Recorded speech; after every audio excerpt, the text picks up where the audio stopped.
one. Can you hear me? Can you hear me? I think it's really soft. Okay, here we go. How about this one? Now I better use this one. Thank you very much for coming tonight to our State of the Town and then our reception. Thank you, staff, for helping get the reception set up. That was terrific. Nice opportunity to say hi to most everyone. I was going to do a secret handshaker, as I just came from a Rotary meeting, but I forgot to do that, so we won't go there. But thank you, Council, for being here. I will wrap this up in 30 minutes. It's very difficult to cover everything in 30 minutes, but I'll do my darndest, and I'll try to look at the clock to make sure I'm close. And thank you, staff, for being here. Thank you, commissioners, for being here.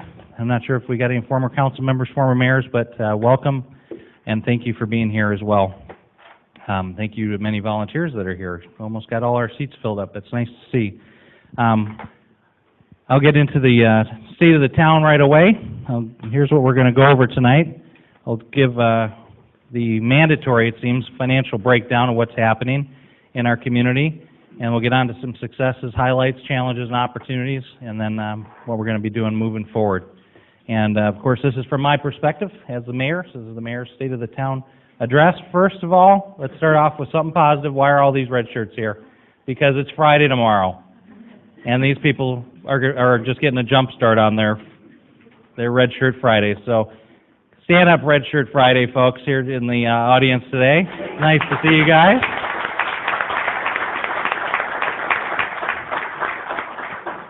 Just an example of the grassroots volunteer folks that support one another. In this case, you can see up there, it's the thanking the troops and keeping the troops top of mind. The VFW, American Legion, and the AMVETS are working together on many things. They're working on the red shirts now, and I know they've sold, what, Carol, over 1,000 so far? 2,155 red shirts already. And I know John couldn't be here tonight, but John, I have heard him speak previously, talking about wanting to have about 7,000 shirts on everyone's bodies on Fridays here in Fountain Hills, and ultimately maybe we'll get a big picture by the fountain with a helicopter flying over, and it'll be a sea of red instead of the grass being green. So we'll see. But a great effort to support our troops and to remember our veterans as well. First, financial makeup. This is not for the faint of heart. Not much new news. In fact, this is last year's slide. The revenues continue to decline, although this year we expect it to level out. We will start our next fiscal year in July, when we just started our budget discussions, so we'll be getting into that now. But it's really declined greatly, as you can see from the graph. Why is that? The building permits. This is also last year's slide. Nothing really has changed here. I have a high of 240 building permits. Rocking and rolling in Fountain Hills, that generated a lot of construction sales tax, which really is a big component of our operating budget, down to 5 or so over the last couple of years, virtually at a standstill. What did we have to do? We had to make some significant adjustments, obviously, in our staffing and in other areas. Here's an example of where the staffing is. I think right now, as of today, we're at about 58 and a half full-time equivalent staff, 58 and a half from 58 or 88, so we're down about 30 over 3 years or so. So significant losses in staff, and we lost a lot of great people. And but something we had to do to manage through it. We made some real tough decisions, and we're a municipality or a government that really made decisions proactively and earlier than what others did. I think that's helped us greatly. Here's just a snapshot of property taxes. We're talking about where does the money come from to operate the community. This is it's not an easy one to read, but the very top there, you got a 3% figure there over the town of Fountain Hills. This is a snapshot of 2009. 2010 is just about the same. 3%, it's actually just under 3% comes into the town of Fountain Hills from your property taxes to function the town. Most folks assume that property taxes go to fund local government. They do fund other elements that we benefit from, certainly, sanitary district, the county, and the schools in particular. So just something for folks to know. Where do the funds go? The monies go here in Fountain Hills largely to public safety. Almost half of the budget goes to public safety. If you include the courts, it's right at about half. The rest goes to pay for everything else. And the general fund is where we pay for operations and, and to keep up streets, keep up parks, you name it. Development services and community services are our two new departments. In the reductions and reorganizations of last year, we went from 4 departments to 2.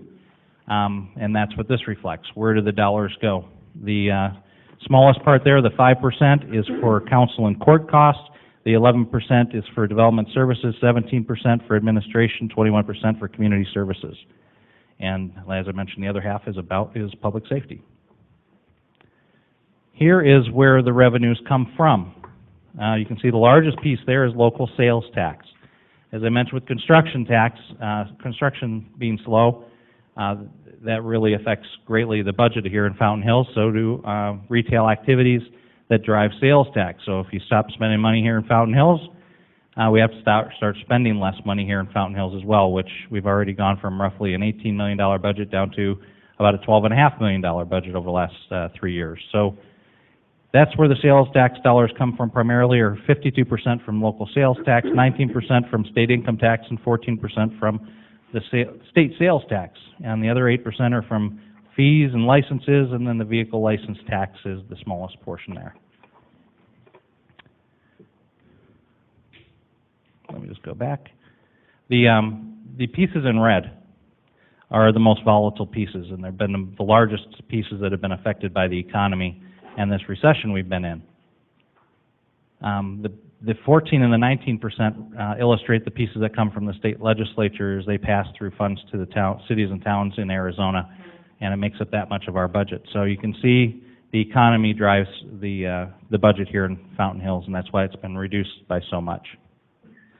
But I think the challenges have been met greatly, and I want to talk a little bit about that before we get into other items outside of the finances. The town, I'm very proud to say, has maintained our savings. We've even maintained our rainy day fund. In fact, that was started during the recession. We have not even touched the rainy day fund, and these have been some of the most troubling times financially that most towns and cities haven't seen since the Depression. We have not raised Fountain Hills citizens' taxes. We did raise the bed tax. That's the one tax we did raise. Really, how we've gotten through this, as you saw, the reductions in staff from 88 to just over 58 now, full-time equivalent staff folks, is because of the amazing employees we've got here. The innovations, the service, the care that they've delivered is phenomenal. So our town staff, whenever you see them around the town, I don't think they probably hear it enough, just thank our town staff for working so hard. And I'll illustrate a couple examples as we go on tonight, but I won't have nearly enough time to highlight most of them. And our town manager, Rick Davis, is doing a great job in helping to lead staff as well as our directors. The council, you guys, you made some real tough but real smart decisions as a council, and I lift you guys up because we're facing items related particularly to the budget that we haven't faced before and probably not likely to face again. But overall, the town is diligently managing through the toughest recession since the Great Depression, and we're doing so in a way that's, I think, largely not showing a great deal of impact to our citizens, our visitors, and our guests that are here, and that's because of all the care, and it's also because of a great deal number of volunteers that lift up to help. This year, we also said goodbye to quite a few folks, as I mentioned, not just through the reorganization and having to let staffing go. We also had one fellow move over to the west side, Captain Kleinites, and then we had someone move up to the federal bench in Ted Armbruster. And yes, he's holding a bag of Depends there, because he and Captain Kleinites are such good friends. It was, I'm sure, some sort of joke, but I don't remember. There are so many of them. But this is an illustration that, Captain Kleinites moved over closer to home, and Judge Armbruster is following his passions to serve even at a higher level. So I'm sure they're both doing terrific, but I also wanted to mention we do miss a lot of the former employees we had here that also did a great job. On to the highlights and successes. I know we may have a couple folks here. If you're here, please stand up. Beata, are you here? Or Justin, are you here? There they are. They don't want to stand up. That's okay. You don't need to stand up. Justin, thanks for being here. Beata, thanks for being here. I just wanted to highlight a couple of things. Obviously, there's many to mention, but here are two pretty phenomenal innovations that came through this year, and they're needed, and they're going to continue. Beata is our Munis software program, Wiz, which is the financial system that we have adopted here at the town of Fountain Hills. It's helped us to do a lot of innovative, and we've had a lot of unique ways to look at our budget, which helps us to make good decisions, particularly in program budgeting. But she's created a program to track encroachment permits, and in 2010 the town received $85,000 that we found of in lieu payments. So Beata brought that in to the bottom line to help us to serve, parks and rec, streets, and other programs and services and around our community. So thank you, Beata. Justin is right back here as well. Justin did a couple of things I just thought I'd note. He had negotiated with ADOT in securing some meters for the projects on the new project and the signals there on Shea and Fountain Hills Boulevard, and that was outstanding for them to have that included in their budget and not ours. And he also had some new gauging power meters, usage meters installed. That's going to save us $700 per month per signal. So significant savings. That really adds up. And also an innovation recently reaped $30,000 in a rebate from SRP. So thank you, Justin. And this just illustrates the staff's work.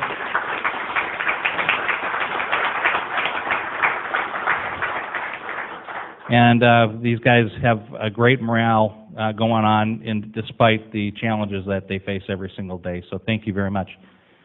I mean, you can't get much more than saving someone's life, and we highlighted this a couple of months back at our council meeting, but I'm not sure if, I know Reno's here, not sure if anyone from the the chief is here tonight from the fire department, and you may have recalled back in November 2010 at the community center we had a woman that was falling ill, and it was the reaction of Reno Getty. Reno, where are you? I know you're here.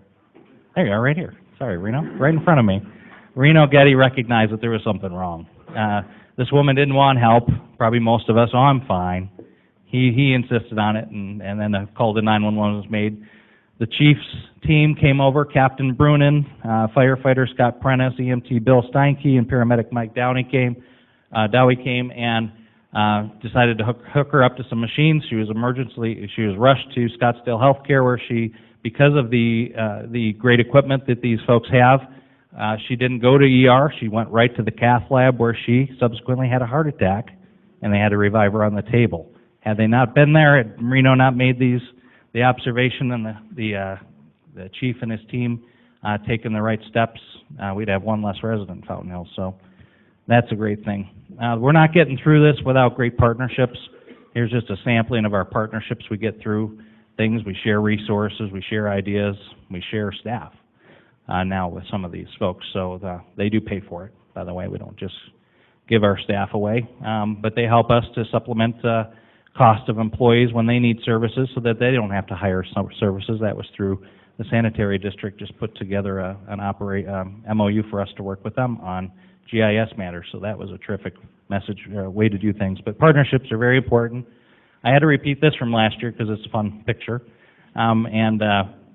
It's from Oktoberfest, and it just highlights the importance of small town activities and quality that we have here, but the organizations really make all things happen here in Fountain Hills. The town facilitates and helps make things easier, hopefully, to have fun and raise money for worthy causes. Another success, and I'm not sure if we've got anybody from the MMPC Commission here, the Now Mountain Preservation Commission here tonight, but these guys worked along with the Sonoran Conservancy and our staff and the McDowell Mountain Regional Park and the county themselves to gain access to our Fountain Hills McDowell Mountain Preserve. So that was a great feat. We cooperated and had a ribbon connecting ceremony in the year 2010, and I think it was in March, and we had a great time. And I just think the collaboration that affected us getting access to our preserve, and now you can get in there. So enjoy it. The Sister Cities organization had their state convention in Fountain Hills, a great coup that Sharon Morgan, former mayor, and the Sister Cities organizations grabbed, and there's a picture of a bunch of folks at the convention. And then we also took opportunity with all those folks there to have a parade of flags with our sister cities. So that's the picture below. Of course, the American flag is the highest and the most prominent. Business success. This was probably in the challenge category, but we are seeing a bit of a trend in retail sales going up slightly, largely in the restaurant and areas. So we need to really shop locally. If anybody's out there that drives over the hill, please make every effort you can to find what you need here in our community. It not only helps the businesses here in town, those sales taxes come back in to help the town to maintain services that you probably value. Also, those dollars that are spent here have a multiplying effect because they're spent here with a local owner. Those local owners are hiring local people, your neighbors perhaps, and then those local owners are spending dollars in Fountain Hills. So once dollars leave Fountain Hills, they really don't come back. So it's really important, not just because of the great quality service and unique shops and services we have here in Fountain Hills. It's just important, and it's to be a community member. So shop locally wherever you can. We are moving forward on our downtown vision. I added implementation there because it's not on the shelf gathering dust, as many studies and reports turn into. So this is something that we're implementing. We are waiting for the capital markets to some extent to open back up for developers to come in and execute on some projects. But this is something we could be very proud of. We actually did the visioning last year with the Chamber of Commerce and stakeholders from around the area, and it was a tremendous operation led by Vern Swaback and Swaback Partners, who have quite a bit of knowledge of Fountain Hills. But Downtown Vision, who's not familiar with it, it's basically the entire downtown area. What do we want it to look like when we grow up? How do we fill in these empty teeth of pieces of land without anything on them in our downtown? And how do we not just wait for things to happen on a hodgepodge basis? Let's have a plan, let's move forward, and that's what this helped us to get in our toolbox. Volunteers, as I mentioned, are a huge part of the success in Fountain Hills. Now there's over 700, I think last year was over 600, and there's hundreds more in these service organizations that many of you are a part of. So Give a Lift is a great one that we may have mentioned in the past. Give a Lift is a group of volunteers that now get over 40 people rides around the community and over to the Mayo Clinic for doctor's visits. But folks that don't have a ride now rely on volunteers, where they used to rely on services from the county or that the town helped supplement financially. So thank you very much to the volunteers. The volunteers in our community are young and old. Here's an example, August 2010. Who knows Brent Myers? Brent Myers started taking care of the sculptures. He took care of George the Turtle and Bob the Frog. And he was awarded Volunteer of the Month. So it's not just the seniors that are volunteering, it's the kids as well and everyone in between. So thank you. Another great organization that's working hard, and it actually came from the downtown visioning plan, is the greening of our downtown. You're probably very familiar with it, but this is a collaborative effort between the Chamber, Civic and Cultural, towns, schools, you name it. Every organization's really plugged into the greening of Fountain Hills. They've done some great projects already. They're looking to fill the entire fountain full of trees, not completely, but hundreds of trees to provide shade to the walking paths, places to stop, and some additional character and picnic areas. So I don't know if Jerry, are you here?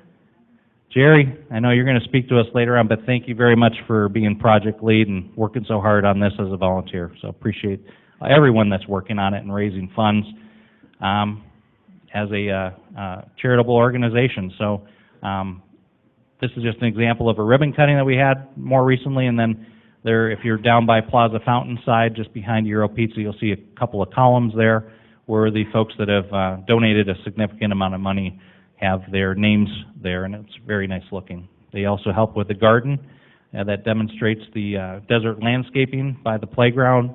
The same group did that, as well as the tree plantings in several areas, and more to come as long as more funding keeps coming in. So a great organization to support if you haven't gotten involved already. The Easter Extravaganza. I just thought I'd highlight it. It's been going on for years. The Goyennas have been underwriting it. It's not inexpensive because there are thousands of eggs. This is just an example of some of the eggs. Brian, how many eggs are there total now? 15,000 eggs. One good thing is they come stuffed already with the prize. We don't have to open each egg. But we do have to take them from one thing and put them in another, and then you have to distribute them on 3 baseball fields in Golden Eagle Park, because we could probably use 6 baseball fields with all the folks that show up. But 15,000 eggs, these are some of the Mayor's Youth Council folks helping, and some other youth that help to distribute the eggs on a very early morning. They don't like getting up that early. Here's just some families there enjoying it before the melee. And let me just say no to this. There the Goyanas are. Any Goyanas here tonight? Who's here? Hey, Joe. Hey, Carol. Thanks so much.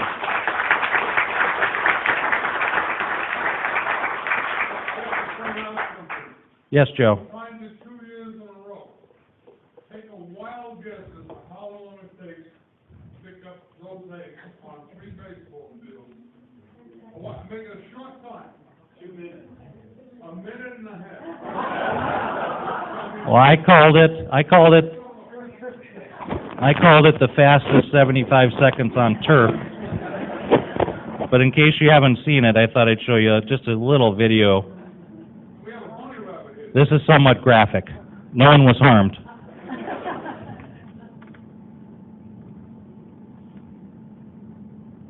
Not sure if I have volume on here. But here's just a video. Here, okay, they did the countdown, and here come the kids. This is just one field of the 3. There are thousands of eggs on each field. There are hundreds of kids, maybe thousands. I don't know where they come from. Probably Glendale. Thousands of eggs, 4,000 on each field, roughly, are picked up and gone in 75 seconds. Maybe 90 seconds. If you haven't seen it, I thought you'd appreciate, just from my perspective, I did not get harmed, thankfully.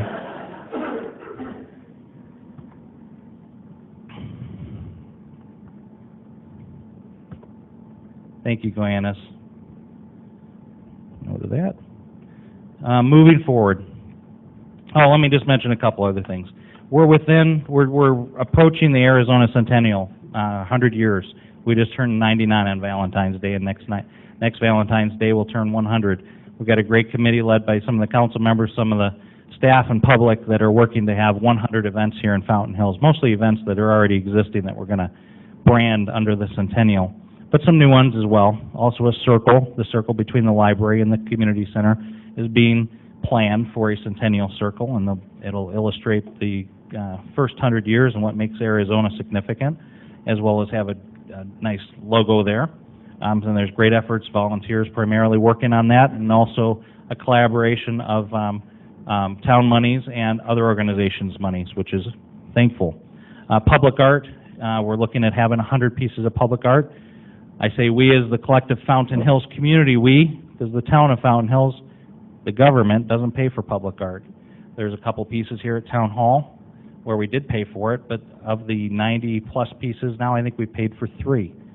So we have to thank the Public Arts Committee and the Civic and Cultural Association and all the donors, and Jerry and Jackie Miles in particular, for leading a great effort to bring public art. And I know we're renowned now for public art in the United States, and that's something that'll continue to grow and we'll continue to leverage. And then also want to mention the Fountain Hills.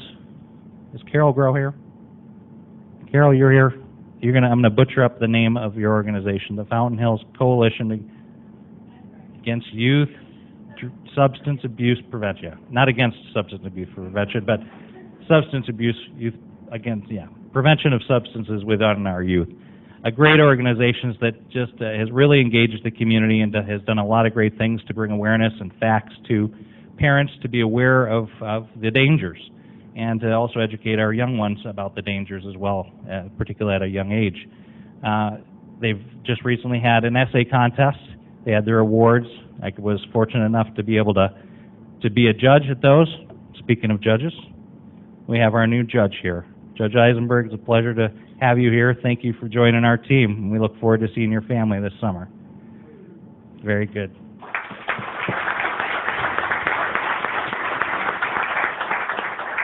If you haven't met Judge Eisenberg outside of the court, please say hello.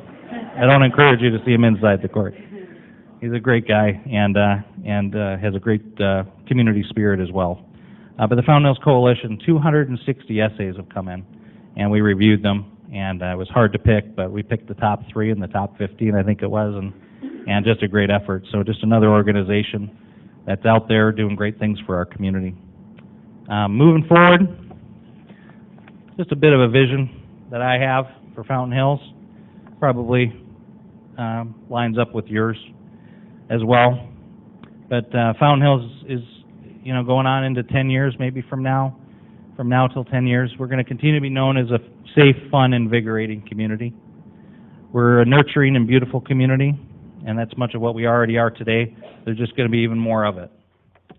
Downtown is thriving, and vibrant businesses and an outdoor environment are welcoming to everyone.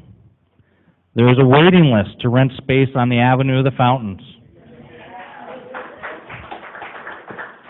There's a visitor center down by the fountain. Multiple generations of families live and make roots here in Fountain Hills. Schools continue to excel in teaching our youth. We have a local college. Fountain Park is flourishing. Big, quality, successful events have grown, and the new Fountain Amphitheater is hopping. The environment is cared for, and we are a mecca for outdoor physical recreation and competition. And we will continue to be the pinnacle of quality small-town living. Thank you very much.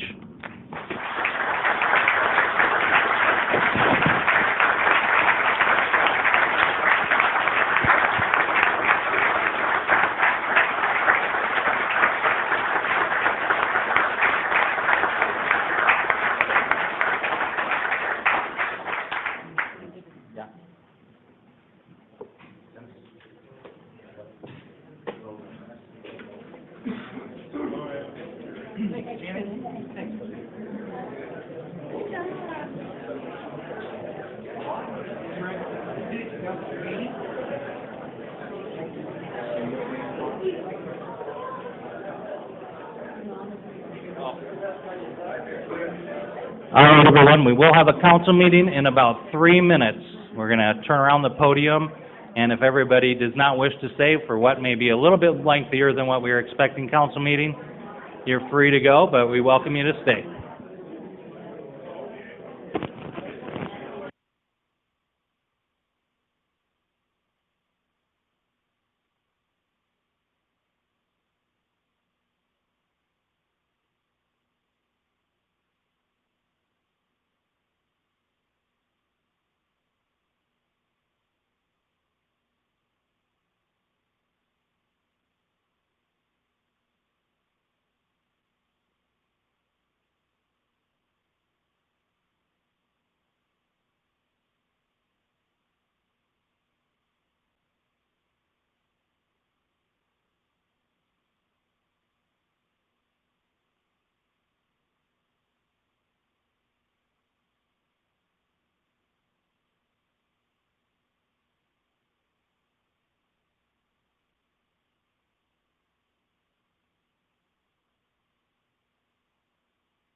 Kinda didn't follow.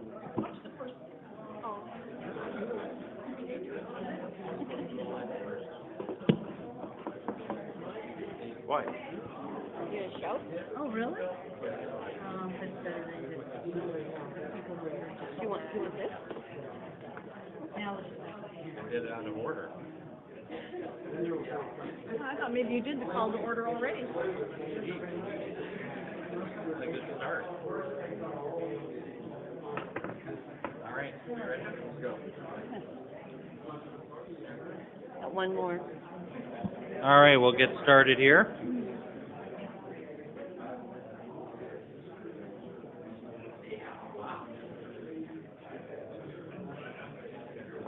Thanks for coming, everyone. Call the meeting here to order, and please rise for Pledge of Allegiance. I pledge allegiance to the flag of the United States of America and to the republic for which it stands, one nation, under God, indivisible, with liberty and justice for all. Please remain standing for invocation by our Vice Mayor. Heavenly Father, we thank you tonight for being with us and letting us meet again, and we thank you for the speech that was given tonight for the town, and we pray that you would bless the town and help us prosper and help us get together and make the town move. We pray that you would continue to bless us throughout the evening, and we'll be glad to give you the praise. In Jesus' name, amen. Amen. Thank you, Vice Mayor Contino. Roll call, please. Mayor Slum, Here. Vice Mayor Contino, Here. Councilmember Dickey. Here. Councilmember Elke. Here. Councilmember Hanson. Here. Councilmember Brown. Here. Councilmember Leger. I apologize for going out of order. Town Clerk Evelyn Bender. I was supposed to do all these things before my State of the Town. Now that I relook at the agenda. But now we'll move on to public appearance and an update by Mr. Jerry Butler. I was pleased to recognize his organization tonight, and he's going to update us on the downtown greening and what's happening with proposed Phase 3. And I'm glad you're on to Phase 3. Welcome, Mr. Butler.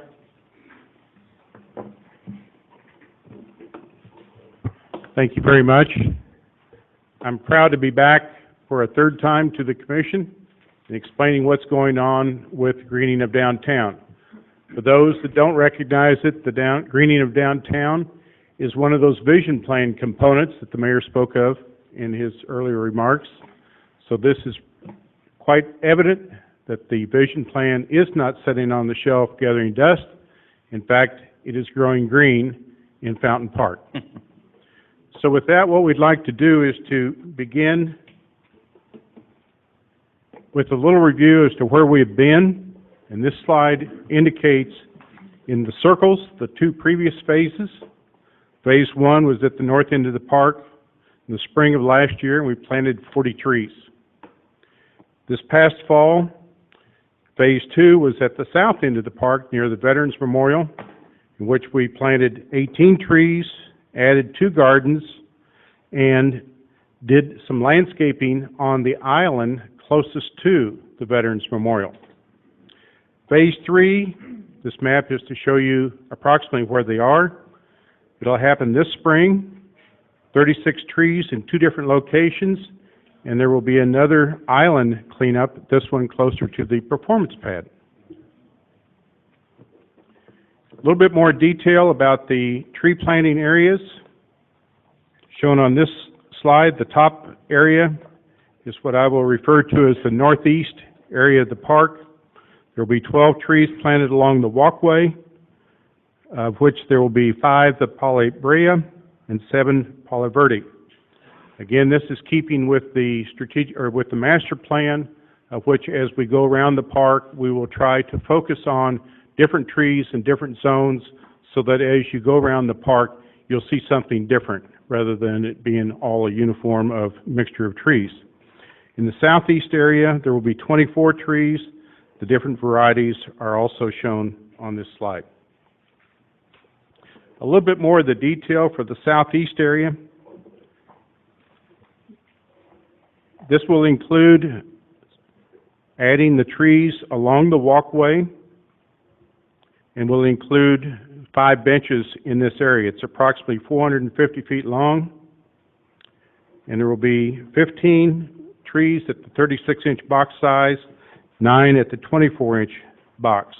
Right now, along this walkway, this stretch of the walkway, there are only 4 existing trees, and they're quite small. If you don't look closely, you might miss them. In the northeast area, it's about a 250-foot zone that will extend from near the end of the dam up to where the sidewalk almost joins Panorama. There will be 6 trees at 36 inches in size and 6 trees with the 24-inch boxes. Right now, this area does have approximately 8 trees in the vicinity, of which most of them are fairly mature trees. What I would like to point out, the reason we can't go any further to the east along the sidewalk is the dam is a no-tree zone, according to Water Resources, and as we move further north towards Panorama, we run into a sanitary sewer easement, which is also a no-plant zone. In that area, there are 2 park benches that will be incorporated. In terms of the island, I mentioned earlier that we've already worked on the shorebird island, planted about 50 plants, some native grasses, and low-flowering shrubs. And after we were done, we planted or spread out some wildflower seeds. The picture shown here on this slide is representative of the many volunteers in town who contribute to this project.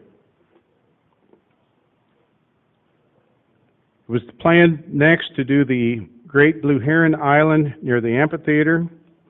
The work party was originally scheduled for March 5th. That has now been changed to March 26th to incorporate the International Disc Golf Tournament that will be held that day. Someone said they may not appreciate having wheelbarrows run in front of the disc, and we concurred with them on that one. As far as the tree planting itself, that was originally scheduled for March 16th after we take the quotations through the normal town process, but we will delay that until the following Monday to accommodate 2 weddings that will be taking place on the east side of the park on the Saturday, the 17th or 18th, I believe. What was shown is that our work was well rewarded on the first island, as we had our the killdeer moved in within the hour, looked over their new habitat, and thought it was going to be a great place to be. The next thing that we have coming up is on March 12th, we will have another fundraising event for the greening of downtown, referred to as the Green Tie Fair. This time it will be sponsored by the Lawrence Dunham Vineyards, and it'll be a grape-to-glass wine tasting symposium. So we'll add a little class to the greening of downtown. So that's kind of an update as to where we've been, where we are, and now I will turn it over to you. If you happen to have any questions, I'll try to provide the answers. Thank you very much, Mr. Butler. I ask any questions from council on the greening. Councilmember Dickey. Mayor, thank you. Thanks, Jerry. We talked a little briefly before the meeting. The Alliance for Community Trees, they have some funding opportunities, and you're familiar with some of them, so I wanted to just offer that to you, and I printed this out, and they have a website where they had it by dates of when these, I guess, applications could go in, and it might be something that's worth taking a look at. So, and it's We'll sure take a look at it. Alliance Thank you. for Community Trees. Thank you very much. Good, thank you, ma'am. Thanks, Councilmember Dickey. Anything else? Councilmember Hanson. Thank you, Mayor. Jerry, I know when you were doing Phase 2, there were some concerns from just a few of the residents on El Lago, and I know the committee members and staff met with them. Did they kind of get some of their concerns incorporated into future placement of trees along El Lago? We did listen to them. We did make some adjustments in the trees. And I guess as a result of what they said to us, we did listen, so that now as we're moving into Phase 3, we're trying not to repeat ourselves in the next areas that we're ready to move into. And we did take into consideration all of the homes over around Panorama as we were planning Phase 3 this time. So Rather than planting a huge grove of trees as was originally in the master plan, we have now resorted to planting trees that are closer along the sidewalk itself to provide shade for those that walk along the sidewalk, and therefore will not interfere with the views of the people that live nearby. Thank you. Thank you, Councilmember Hanson. I think in that instance, that's one of the areas, few areas where there are residences quite close to the park, where Panorama and other areas, they're further set back, so a tree isn't really like right in front of your view. It's closer to the water in this case, but great. Thanks for working on that as well. Anything further? Thank you, and more power to you and the committee and fundraising. Well, thank you. I will close to say, at the beginning of this year, the committee of volunteers had raised about $800. At the beginning of this year, the committee had raised $80,000. We're still not at our goal, but given all of the other financial problems that you mentioned, Mayor, I think we're doing quite well. Good, thank you. Good job. Good job to the greening team. We'll move on now to call to the public. Do we have any speaker cards this evening? No, sir. All right, no speaker cards. We'll move on to the consent agenda, and I'll look for a motion to approve items 1 through 5. So moved. Second. And we have a second. Roll call, please. Councilmember Dickey? Aye. Mayor Slum? Aye. Councilmember Leger? Aye. Councilmember Hanson? Aye. Vice Mayor Cantino? Councilmember Brown? Aye. Councilmember Elke? Aye. Mayor 7-0. Thank you very much. Go on to the regular agenda. The next several items just are on the agenda more for an FYI to make sure everybody's here to celebrate something, to be aware of another great happening here in Fountain Hills, and the businesses to have super clear awareness of an event that's going to be on Avenue of the Fountains and Saguaro Boulevard. I'll call on Brian, who's going to give one report for items 6 through 11 related to the Great Fair. Welcome, Brian. Thank you, Mayor. Good evening, Mayor and Council. As the Mayor mentioned, items 6 through 11 before you are related to two of the larger events that happen here in town in the spring. The Fountain Hills Chamber of Commerce's Great Fair and the Thunderbird Artists Fine Art and Wine Affair. The Great Fair is in its 32nd year, and the Fine Art and Wine Affair is in its 7th year here in Fountain Hills. The Great Fair is going to require closures of the Avenue of the Fountains, Saguaro Boulevard, sections of Saguaro Boulevard, and Verde River over the 3 days. The Fine Art and Wine Affair will be a much smaller closure and will just require westbound Avenue of the Fountains for the 3 days of that event. Both events have special event liquor license associated with them, and the Fine Art and Wine Affair has a wine festival license associated with that event. And we anticipate a few more. You have one on here for the wine festival, and we anticipate a few more before that event happens later in March on March 18th, 19th, and 20th. And the Great Fair, again, is February 25th, 26th, and 27th. So both great events that happen here and bring in a lot of people to town. So we're excited about them. Staff's reviewed their applications and the liquor licenses, and we approved all those unanimously. So with that, I'll answer any questions that you might have. All right, good, thank you. We have to go through one at a time on the motions, but if there are any questions, council, please stop me in the middle of the motions. Or would you like to have a question now? Just, it's Councilmember pretty Hanson. generic. Brian, it looks like they're making a lot of good headway on the construction that's taking place now that La Montana is paved over. Do you have the latest update on El Lago? Councilmember Hanson, I do not have an update on that, but it's my understanding that the agreement is that has to be cleared at least during the event, so it shouldn't impact the event. But I don't know if anybody from engineering's here who might be able to answer it, but that's my understanding, that even if it is ongoing, they'll clear it off during those 3 days so that it doesn't impact the event. Great, thanks. Good.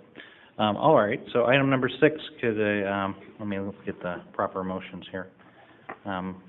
Consideration of special event application for the Great Fair by the Fountain Hills Chamber of Commerce. I get a motion and a second? Any discussion? Any speaker cards on any of these items? No, sir. All right. All in favor indicate by saying aye. Aye. Opposed?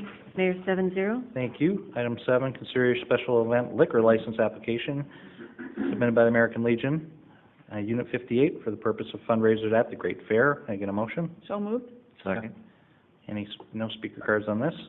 Any discussion? All in favor indicate by saying aye. Aye. Opposed? Mayor, 7-0. Thanks. Item 8, consideration of special event liquor license application, VFW, for fundraiser during the Great Fair. Can I get a motion? So moved. Second. Any discussion? All in favor indicate by saying aye. Aye. Thank you. Abstain. Thank you, Councilmember Elke, who's abstained on item 8. Item 9, consideration special event application for the 7th annual Fountain Hills Fine Art and Wine Affair on March 18th through 20th. And I get a motion? So moved. Second. Any discussion? All in favor? Aye. Aye. Mayor, Opposed? 7-0. Thank you. Item 10, consideration of wine festival license, wine fair license application by the Bitter Creek Winery for 7th annual Fine Arts and Wine Affair. So moved. Second. Any discussion? All in favor, indicate by saying aye. Aye. Opposed? Mayor, 7-0. And the last one, item 11, consideration of special event liquor license application submitted by Sunset Kiwanis for the purpose of a fundraiser during the 7th annual Fountain Hills Fine Art and Wine Affair. Can I get a motion? So moved. Second. Any discussion? All in favor indicate by saying aye. Aye. Abstain. Opposed? Thank you. Councilmember Elke, abstain, item 11. 6-0, Mayor. Thank you very much. All right, I now get to lift up a bunch of volunteers that have stepped up to fill commission vacancies or to reapply for their own vacancy. We are going to talk about the Board of Adjustment first, and item number 1, or to number 12, consideration of appointing 4 citizens to serve on the Board of Adjustment. I move to appoint, this is the 1-year term, Dr. Jeannie Grell for the 1-year term on the Board of Adjustment beginning February 17th, 11, ending January 31st, 2012, and appoint John Kovac, Mike Archambault, and Richard Richard, to serve a 2-year term on the Board of Adjustment beginning February 17th, 2011 through January 13th, 2013. And that's a 2-year term. So moved. Thank you. Could I get a second? Any speaker cards on this item? Thank you, No, Councilmember sir. Brown. Any discussion? Yes. Yes, Councilmember Elke. The committee, I was sat on the committee with council members Brown and Dickey, and the recommendation, there was a very highly qualified candidate that served on the Board of Adjustment for the City of Scottsdale as chair and had many years of experience. If I could, I'm not sure if it's who was on the who was a staff member on that. I can't recall the lady's name off the top of my head. I don't have. Janice Baxter. No. Oh, Janice Baxter was a staff member. There was another council member that was submitted to you, Mayor, for recommendation for appointment. And I think that she's more qualified. The commission's recommendation was for her, Mr. Kovacs, Mr. Archambault, and Mr. Gould, who we believe that to be more qualified. So I think that the other candidate that was submitted, that I would ask that make an amendment to the motion that we include, if I can have some. I've got her name here, Carol Perica, P-E-R-I-C-A. I would move that we amend the motion to include Ms. Perica, Mr. Kovacs, Mr. Archambault, and Mr. Gould as members of the Board of Adjustment, as I believe she was much more qualified than Ms. Gurel in that regard. All right, so replacing Ms. Burrell, so we have a motion and a second. We have amendment to the motion, so we'll speak to the amendment. You need a second. Do we have a second on the amendment? I'll second that. All right, a second, and discussion. Andrew, I'll look for you maybe for something, but I believe, I did look into this. Thank you very much for suggestions. It looks like we have 5 qualified folks, which is we have more qualified folks than we do positions, which is always a good opportunity for the town of Fountain Hills to benefit from. And this person also did appear qualified as well, except for, she's a resident, I think, for Fountain Hills for less than 6 months. We've turned folks down in the past for not being here for a minimum of 1 year. We haven't even interviewed them. There is something in our, is it code? There's something for us to follow. Andrew, was it the code or bylaw? Mr. Mayor, Councilman, it's the rules of procedure. Rules of procedure talks about allowing someone that hasn't been here that long or even outside of our community to serve on a board, but it's really more for a regional I think, collaborative effort. That was really why that was placed in there.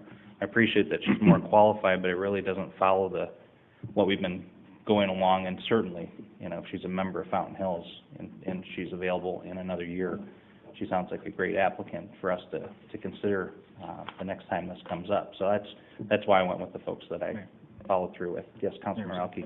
Well, that was something that was addressed during the committee meeting, and the committee voted to make an exception to that, and that's how we came to recommend Ms. Parika as a candidate for the Board of Adjustment, as we believe that her extensive amount of experience probably overshadowed all of the applicants. I don't think that in 6 months, Ms. Parika was retired. I don't think in 6 months she's going to have more experience than she does right now. And I would hate to turn down somebody with so much experience and so much energy and desire, having only been in Fountain Hills for 6 months, to get involved. I think that would be a bit discouraging. So I would, encourage the council to have Ms. Parika in place of Ms. Gorell. Thank you, Councilman Elke. Councilmember Whatever. Dickey, What's her name? sorry about that. Mayor, just about we didn't vote on anything in executive session, and we only discussed things, and it wasn't unanimous necessarily, the way the discussion went. And just to talk about process, again, we have literally not even interviewed people if they didn't live here for a year, so if we would like to look at that as a separate item, I'm all for doing that, but at this point, I feel like we came right up to this, and it was never about qualifications or anything. It was basically, sorry, come back in 6 months, and we've literally done that. So that's why I would not favor changing the original, your original recommendation. Appreciate it. Anyone else? Discussion on this item? The Councilman Elke, appreciate what you're saying, and this is a commission that has a pretty less discretion than others. Others, typically, probably a reason why you want to have people that have more experience in Fountain Hills is because they have a feel and an appetite and an understanding of the community. And this board, really being the Board of Adjustments, which rarely even meets, is one that really has less discretion the way I understand it. So perhaps, that perhaps would bring greater benefit to have someone with that background. But I still think there's value in them being a member of Fountain Hills and the fact that we have other folks that can do the job. And speaking of the job being done, when's the last time we had a Board of Adjustment meeting? Do you have is it this, in the last year? Last March. So by the time this woman, hopefully will reapply, they may actually have a meeting scheduled, so we won't miss out on any opportunity. And I think hopefully from our discussion and maybe any feedback she's been given, she won't be deterred from considering to apply again. It's simply that perhaps the council will stick with that year. But if there's no more discussion, we'll call a vote on, or who's in favor of the motion, unless there's more discussion of the amendment. Thank you. And we do have a second. Any other discussion before we vote on the amendment? All right, so the amendment is to include Carol Parika in place of Dr. Grell. We have a motion and a second. All in favor of the amendment indicate by saying aye. Aye. And against? Nay. Roll call. Councilmember Hanson? Aye. Councilmember Leger? Nay. Councilmember Dickey? Nay. Vice Mayor Cantino? Aye. Councilmember Elke? Aye. Mayor Schlum? Nay. And Councilmember Brown? Aye. 4-3. You're in favor of the motion? Councilmember? Okay, just wanted to confirm. So, Mayor, Councilmember Brown. I was part of the committee that did the interviews, and we had a lengthy discussion, and as Councilmember Dickey points out, we did not come to an agreement on anything during the executive session, but the amount of knowledge that the lady brings and the enthusiasm that she brought to the table was most impressive. Sure. Thank you. Mayor? Hold on a second. Andrew, as far as discussion at this time, is it fair to still have discussion, or perhaps I was actually going to call you to make sure we actually are within our bounds to agree to, as a council, what we just apparently agreed to? Mr. Mayor, council members, the provision in the council rules of procedure was intended to allow for the council to establish a board or commission or committee in town that had membership that didn't include members, residents of the town. For instance, something that was regionally positioned, you know, a general plan amendment that had things extending out into county areas, didn't have any residents out there, so that one's not terribly applicable. But those are the types of things that provision was intended for in the communities that it was first created. And as you know, your council rules are a carryover from other communities and that provision's been used in that manner. It certainly is open to interpretation to be on a case-by-case basis. That hasn't been the way that the town's interpreted up to this point, as you mentioned, so. So maybe council, and is further discussion on this item appropriate?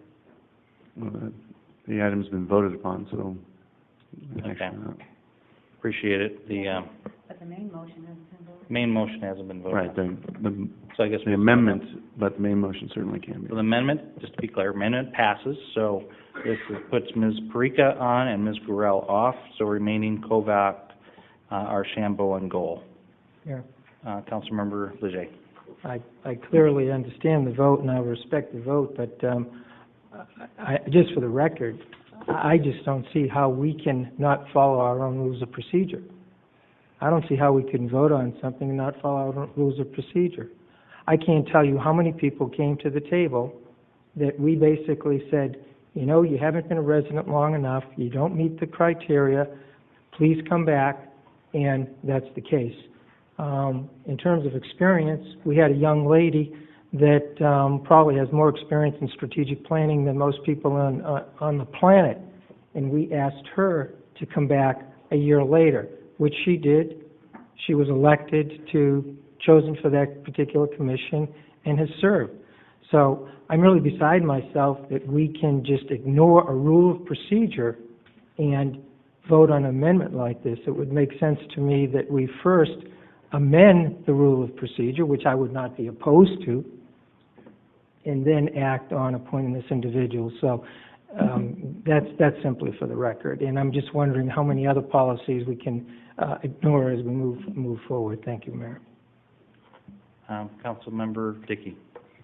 Mayor, then when the main motion as amended is offered, is it going to be the one-year term for Carol, or would it be? Is everything changed? That's the way it would be at this point. The way we've switched those two positions, or those two folks. Okay, Mayor, if I vote no on this, it is not a reflection on any of these individuals. Okay, thank you. All right, any other discussion on the item? Councilmember Elke. It's my understanding, and just a point of clarification, as the chair of this committee, we did not make decisions. It was recommendations, so just to clear that point up. And as I understood, and perhaps Mr. McGuire, you can clarify, that an exception can be made to the rules in making a recommendation to the council for appointment to the Board of Adjustment, which from our discussions during the committee meeting, that's what we recommended that the council do, was make an exception in this case, which is within the council's discretion to do. So I think that's what we're looking at. It's within the council's discretion to make that exception, and that's what the basis of the motion was. And the strength of the amendment, excuse me. All right, any other discussion on this item? All right, we've moved on the amendment. Now we're into the main motion. We've got a motion and a second. Any other discussion? All in favor of the motion, which, just to clarify, would follow the amendment, the amended motion now, indicate by saying aye. Aye. Opposed? Nay. Nay. Roll call. Councilmember Elke? Aye. Councilmember Hanson? Aye. Councilmember Leger? Nay. Councilmember Brown? Aye. Councilmember Dickey? Nay. Vice Mayor Cantino? Aye. And Mayor Schlum? Nay. Mayor 4-3. All right, thank you. And we're done with the Board of Adjustment. On to the consideration of appointing two citizens to serve on the Public Safety Advisory Commission. Actually, it's 3. I think we're still doing 2. What's that? Let me get clarification on the Public Safety Advisory Commission. 3 spots? Councilmember Brown? It's my understanding we're going to appoint 2 tonight, and then at the next meeting, we'll appoint the 3rd, as we just did the interview this evening, and it needs to be posted. Thank you. That helps me. Appreciate it. It helps me greatly. All right. Consideration of appointing 2 citizens to serve on the Public Safety Advisory Commission. I move to appoint Larry Moyes and Tony Finocchio to serve 2-year term on the Public Safety Advisory Commission beginning February 17th, 2011, ending December 31st, 2013. Do I have a second? Any speaker cards? No, sir. Any discussion on this item? All right. Look for all in favor indicate by saying aye. Aye. Opposed? Mayor 7-0. Thank you very much. Item 14, consideration of appointing 3 citizens to serve on the Senior Services Advisory Commission.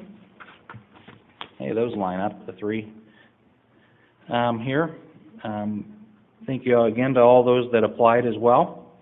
Senior Services Commission, I move to appoint Nancy Blumenstein, Nancy McNamara, and Jim Judge to serve a 2-year term on the Senior Service Advisory Commission beginning February 17, 2011, and ending December 31st, 2013. Did I get a second?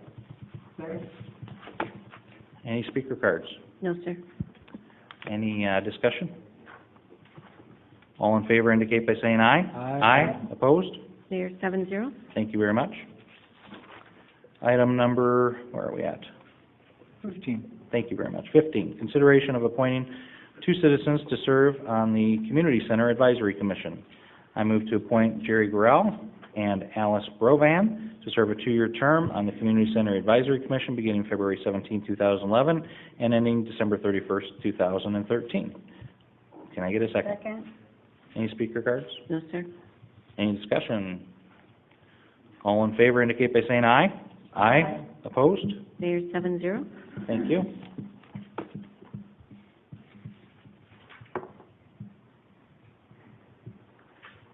And just clarification, item 16, consideration of appointing 4 applicants instead of 3. Is that correct?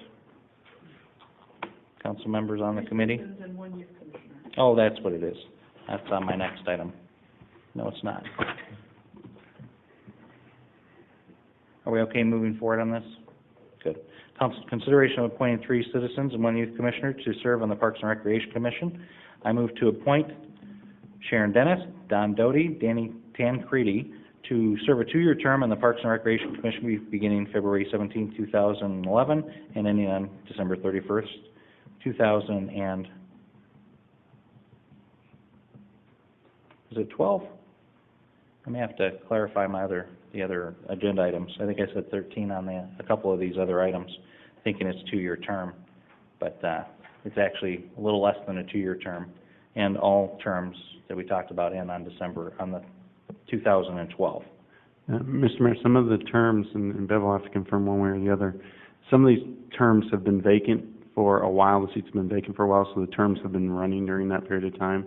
In order to maintain the stagger on the committee or commission, they're being appointed to fill whatever vacancies left of those terms. And all the terms end on December 31st, so if it's a 2-year term, it's a 2-year term, but ending on December 31st.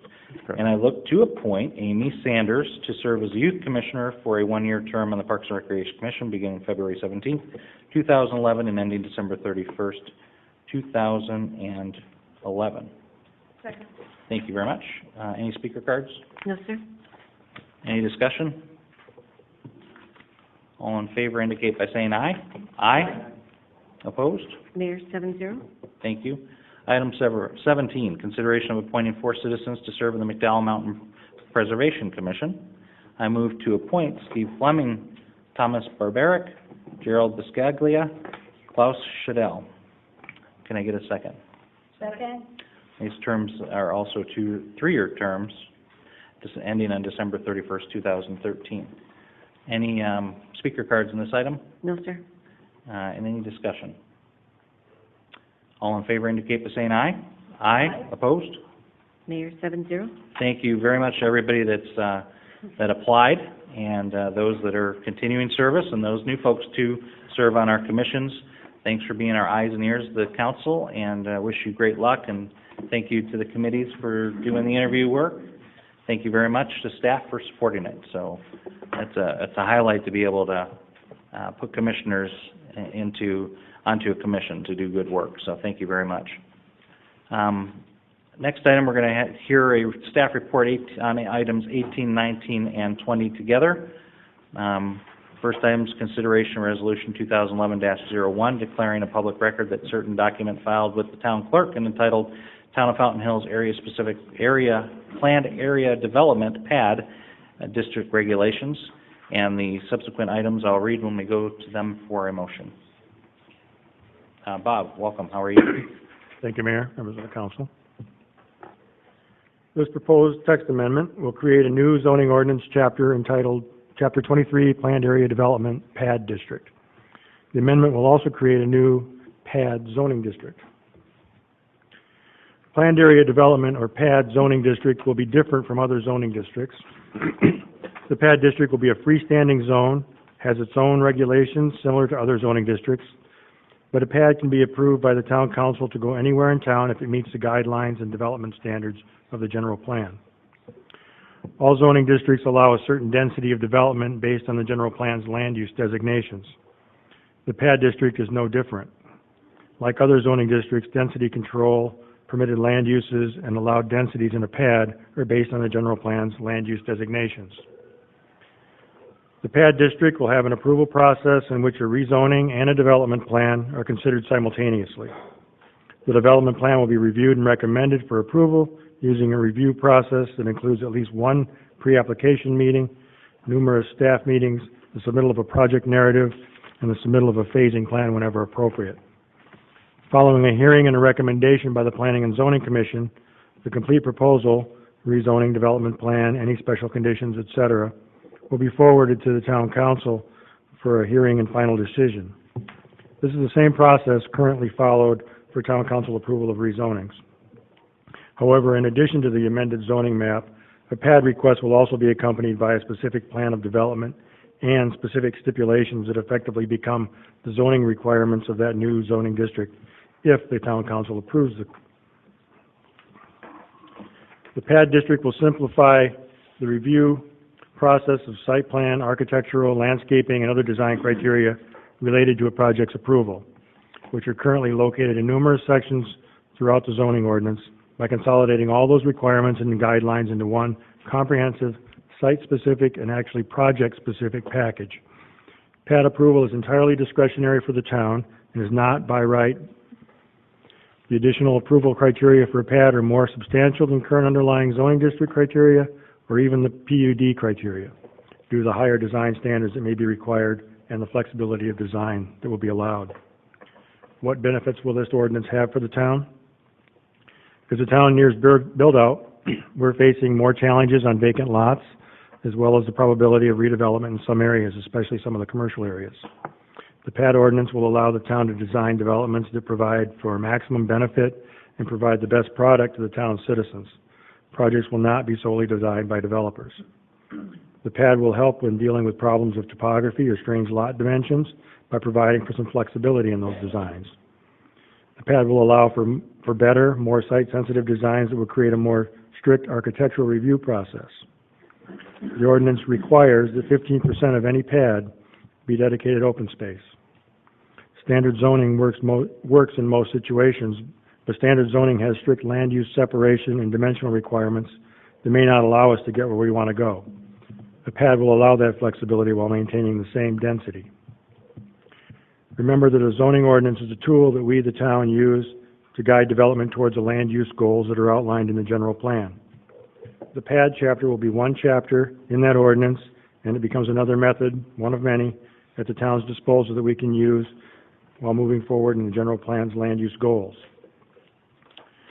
There may be a perception that the PAD ordinance allows a developer to do too much or go too far without enough oversight. But such a perception is incorrect because the PAD designation is not by right. It's completely at the discretion of the town council. If town council doesn't agree with everything that's proposed, council has every authority to deny the request. Whether or not the pad ordinance benefits developers shouldn't be the primary concern. There's no doubt that developers will find some benefits in a pad ordinance. The primary concern is whether or not the pad ordinance benefits the town of Fountain Hills. The staff believes that it will. Quick summary, the development plan as well as all zoning stipulations are required in any pad proposal. Any pad must conform to the general plan land use and density designations. No variances, no waivers, no exceptions. Pad developments must have at least 5 acres to even qualify, and at least 15% of that will be open space. Pad zoning is flexible and is another tool that will benefit the town. Pad process essentially combines a concept plan, a plat or replat, a rezoning, and all the project's development stipulations into one package. A package that must conform to the general plan before it'll even get through staff review in order to be considered by the Planning and Zoning Commission and then ultimately come to common council for final decision. During the review process, staff and the Planning and Zoning Commission may recommend, and the town council can apply whatever additional design criteria or conditions are deemed appropriate. If the applicant fails to agree, the council is free to deny the pad. The pad district will provide for innovative and flexible development within town of Fountain Hills, and staff recommends the council approve the ordinance as presented. Thank you. Thank you, Bob. Thanks for the presentation. And again, that was on items 18 through 20. Any questions? First, are there any speaker cards on this item? All right. Any questions for staff before we move on to a motion on item 18?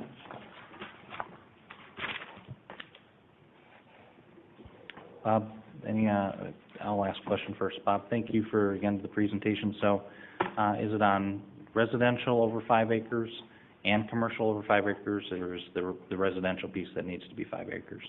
Any pad has to have at least 5 acres, regardless of the zoning, underlying Commercial or zoning. residential.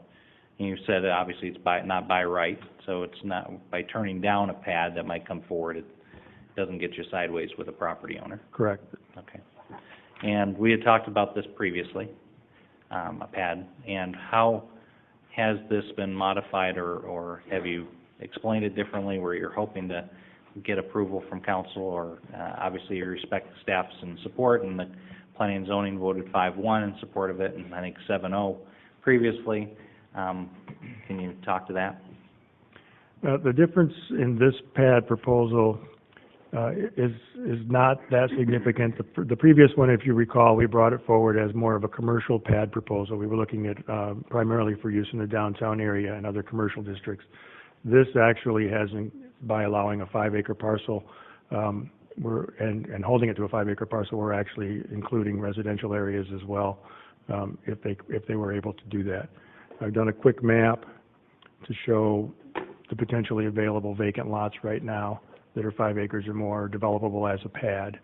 That's not to say that somebody couldn't consolidate some other land, but these are the currently available. And as you can see, the largest portions of them are already approved subdivisions, residential subdivisions at Hellman or in the Darrell Canyon area.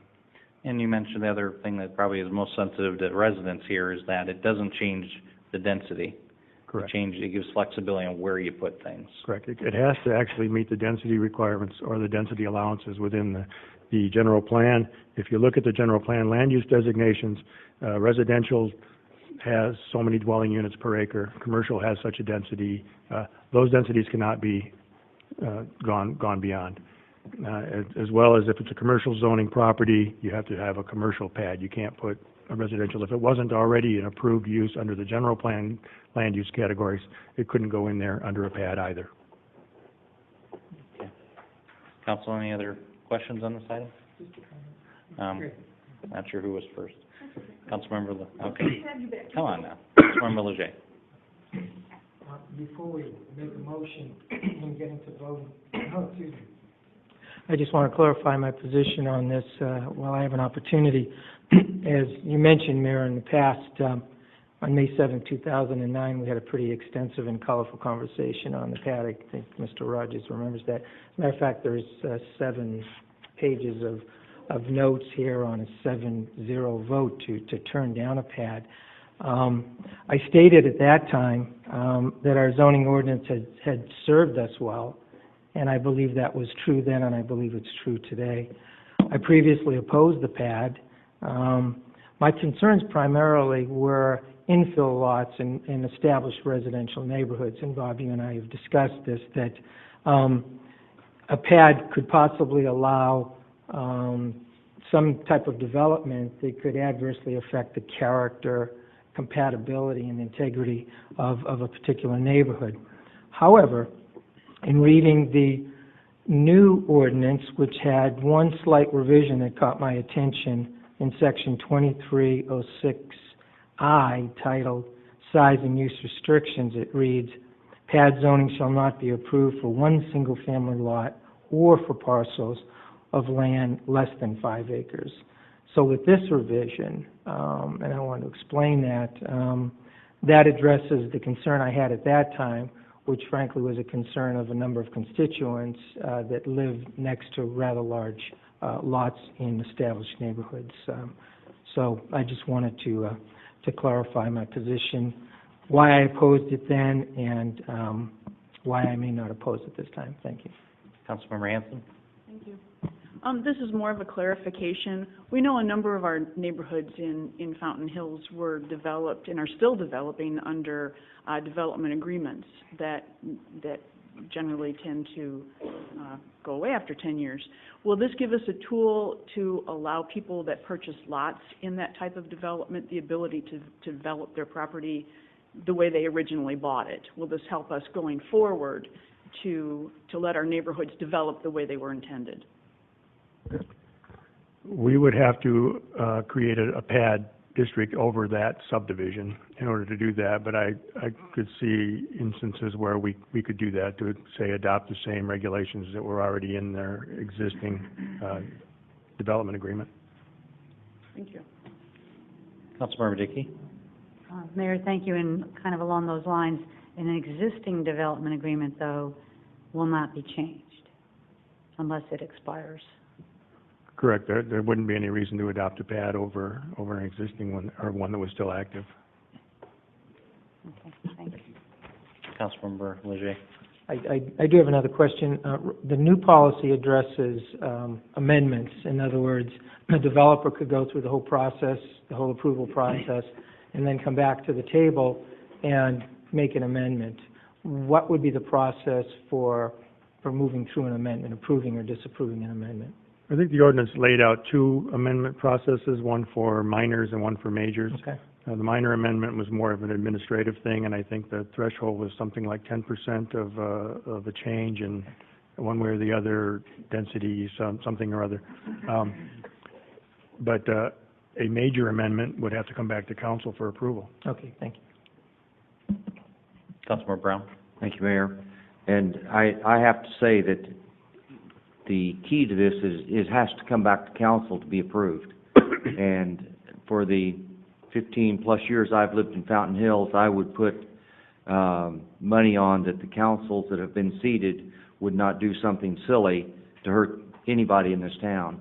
So I would like to think that the councils in the future would also have the same integrity and see the value. And plus, I will go ahead and say, this is not necessarily always negative. I think this could be a real positive thing for some of the areas in Fountain Hills. It doesn't always have to be a negative happening. So I think we need to get away from the negativism and say this could be a real positive thing for Fountain Hills. Thank you. Thank you. All right, we had discussion. I don't think we have a motion. Could I get a motion to, let's see here, I'm sorry, you have a, oh, you're going to make a motion. I just was looking for that. We're on item 18. Go ahead, Councilmember Brown. Move to approve the planned area development zoning ordinance and text amendment as presented. Second. All right, just to be clear, Yes, Councilmember Hanson. I think we need to make Resolution the public record first. Yes, so we're, Number 18. yes, we're Did I going miss that? to be considering the resolution. Andrew, what's the right language to use to make a motion on this item? Mr. Mayor, just a motion to approve resolution 2011-01. All right, good. Look for a motion. So moved. Second. All right, we've got a motion and a second. We've had discussion. Any further? There are no speaker cards. All in favor indicate by saying aye. Aye. Opposed? Mayor, 7-0. All right. Item number 19, public hearing, regarding ordinance 11-01, adopting the Town of Fountain Hills Planned Area Development District regulations by reference, providing for severability and providing for penalties, case Z 2010-04. We'll open the public hearing. Any further discussion during the open hearing here, or public hearing? Any speaker cards on this item? No, Mayor. All right, thank you. We'll close the public hearing, move on to item number 20, consideration of ordinance 11-01 as just discussed. I'll look for a motion. Anybody brave enough to make a motion on this item? So moved. Councilmember, good, thank you, Leger. Any second? Second. And Brown? Any speaker cards on item number 20? No, sir. Any further discussion on this item? All in favor indicate by saying aye. Aye. Opposed? Mayor, 7-0. Thank you very much. On to item number 20, consideration of accepting the office of the Arizona Attorney General's report dated February 2, 2011, relating to the Fountain Hills Town Council open meeting law investigation findings, conclusions, and proposed remedy regarding the April 20th, 2010 executive session. And Bob, I didn't thank you for the last presentation, so thank you.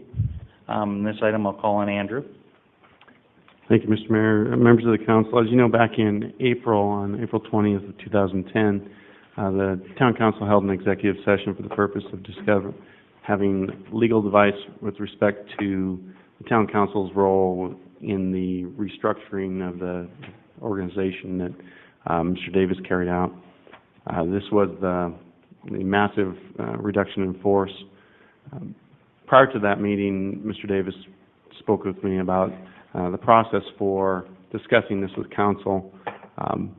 He had indicated a concern for the, information traveling through the staff prior to him being able to discuss it with all of you, and to having staff members learn of something prior to him being able to deal with it in a professional manner. I was also concerned that the council needed to understand its limited role in a reorganization such as this. As you know, the town manager is responsible for all the hiring and firing decisions, but the council is responsible for the organizational chart. So to that end, the council executive session was designed, and at the beginning of the session made it very clear that this was designed for the specific purpose of addressing the council's role in this process and the legal ramifications of this reduction in force, and that we had to keep the conversation on point on that. The meeting happened as scheduled. During the meeting, Mr. Davis presented a PowerPoint presentation to give the background necessary to show you what the reduction in force was going to look like as background to my legal advice as to where we went next. After that meeting, or I believe it's the next meeting that followed the next public meeting, the same PowerPoint presentation was presented to the general public as part of the council's consideration of the organization chart. Following that meeting, a complaint was filed with the Arizona Attorney General's office for an open meeting violation, alleging that materials discussed at that meeting had been discussed in the general public and in violation of the law. I received a telephone call from the Attorney General's office months later, just a casual follow-up call indicating that the complaint had been filed. As you know, when complaints are filed with the AG's office, they're confidential. Nobody gets to see them. Nobody gets to find out who filed the complaint. The only evidence that's taken is whatever the Attorney General's office decides is important. The Assistant AG who called me asked what the purpose of the meeting was. I explained to her, and I just explained to you, provided her with the only thing she asked for, which was the executive session minutes. She said that we'll start with the minutes and then we'll get back to you if we need anything else. Expected that I would receive some sort of formal complaint after that, and we received nothing until we received an actual set of findings a couple of weeks ago. The findings from the AG's office were expressing concerns that The discussion was being held entirely in executive session when they were concerned primarily with the town manager's PowerPoint that was not strictly legal advice. You know, can you provide legal advice without giving the background? Would it have been different if I had provided you that same PowerPoint? These are all questions that I discussed with the Assistant AG, and she indicated that those may have made a difference. I frankly don't see that that's a major distinction, but that's fine. The findings were essentially that the town manager's presentation should have been in public, and it was the following week, that the town council members' questions to staff, I mean, in particular the manager, should have been held in public, and they were the following week, and that the public disclosure could not be conclusively decided because some of the matters should have been held in the public meeting, which they were the following week. Because of that, the AG's investigation ended right there. They didn't move any further and rendered their findings from that point. I discussed this with the Assistant AG and asked her, you know, what would be the next step if the town council decides not to accept the finding, and she said that she would reopen the investigation and move forward, interviewing the people who were involved and trying to come to a conclusion on the second prong of it, which was the initial complaint.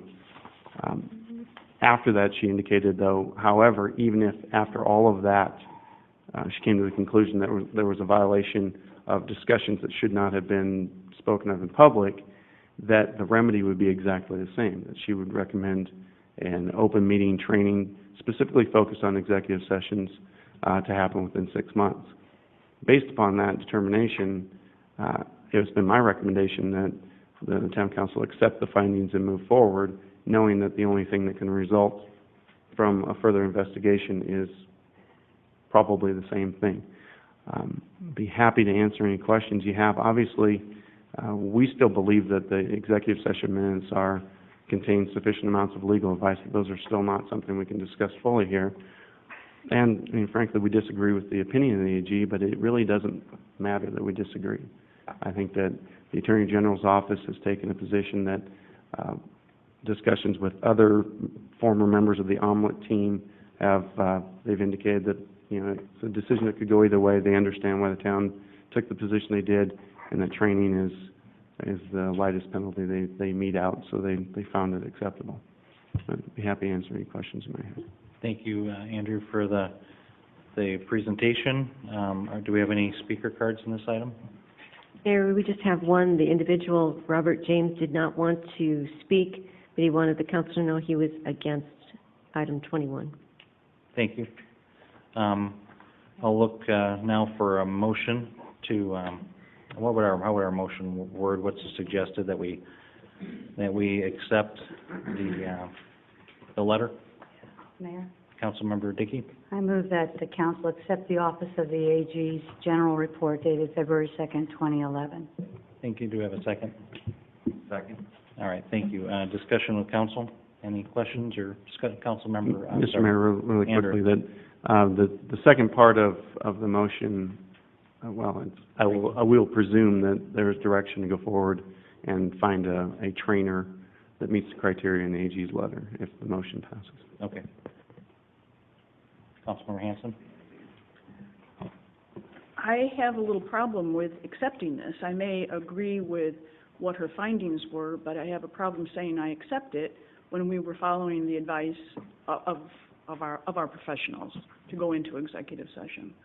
So I'm a little hard pressed to agree with this when the council did not call the executive session. Staff did. So I have a problem with approving this. Councilmember Dickey? Mayor, I understand what you're saying there. I actually don't agree with the finding because I feel like it was a very appropriate subject. But to just take that part out of it, I do believe that the council members there believed we were in executive session, believed that that was confidential information. I do believe that that confidential information was given out inappropriately. So basically, I am okay with sitting through the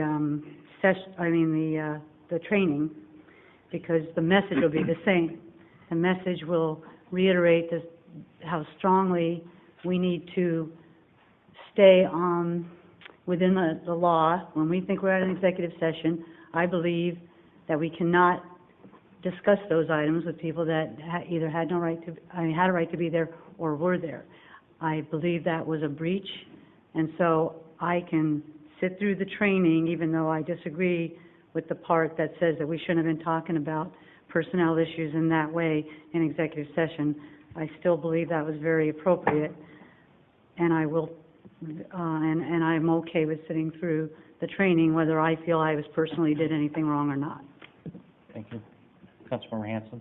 I guess I would be in favor of getting more information then, because I don't know that we ever, and I know we need to be very careful what we're saying here as well, but I don't know that I can feel as strongly that we're so sure of what took place.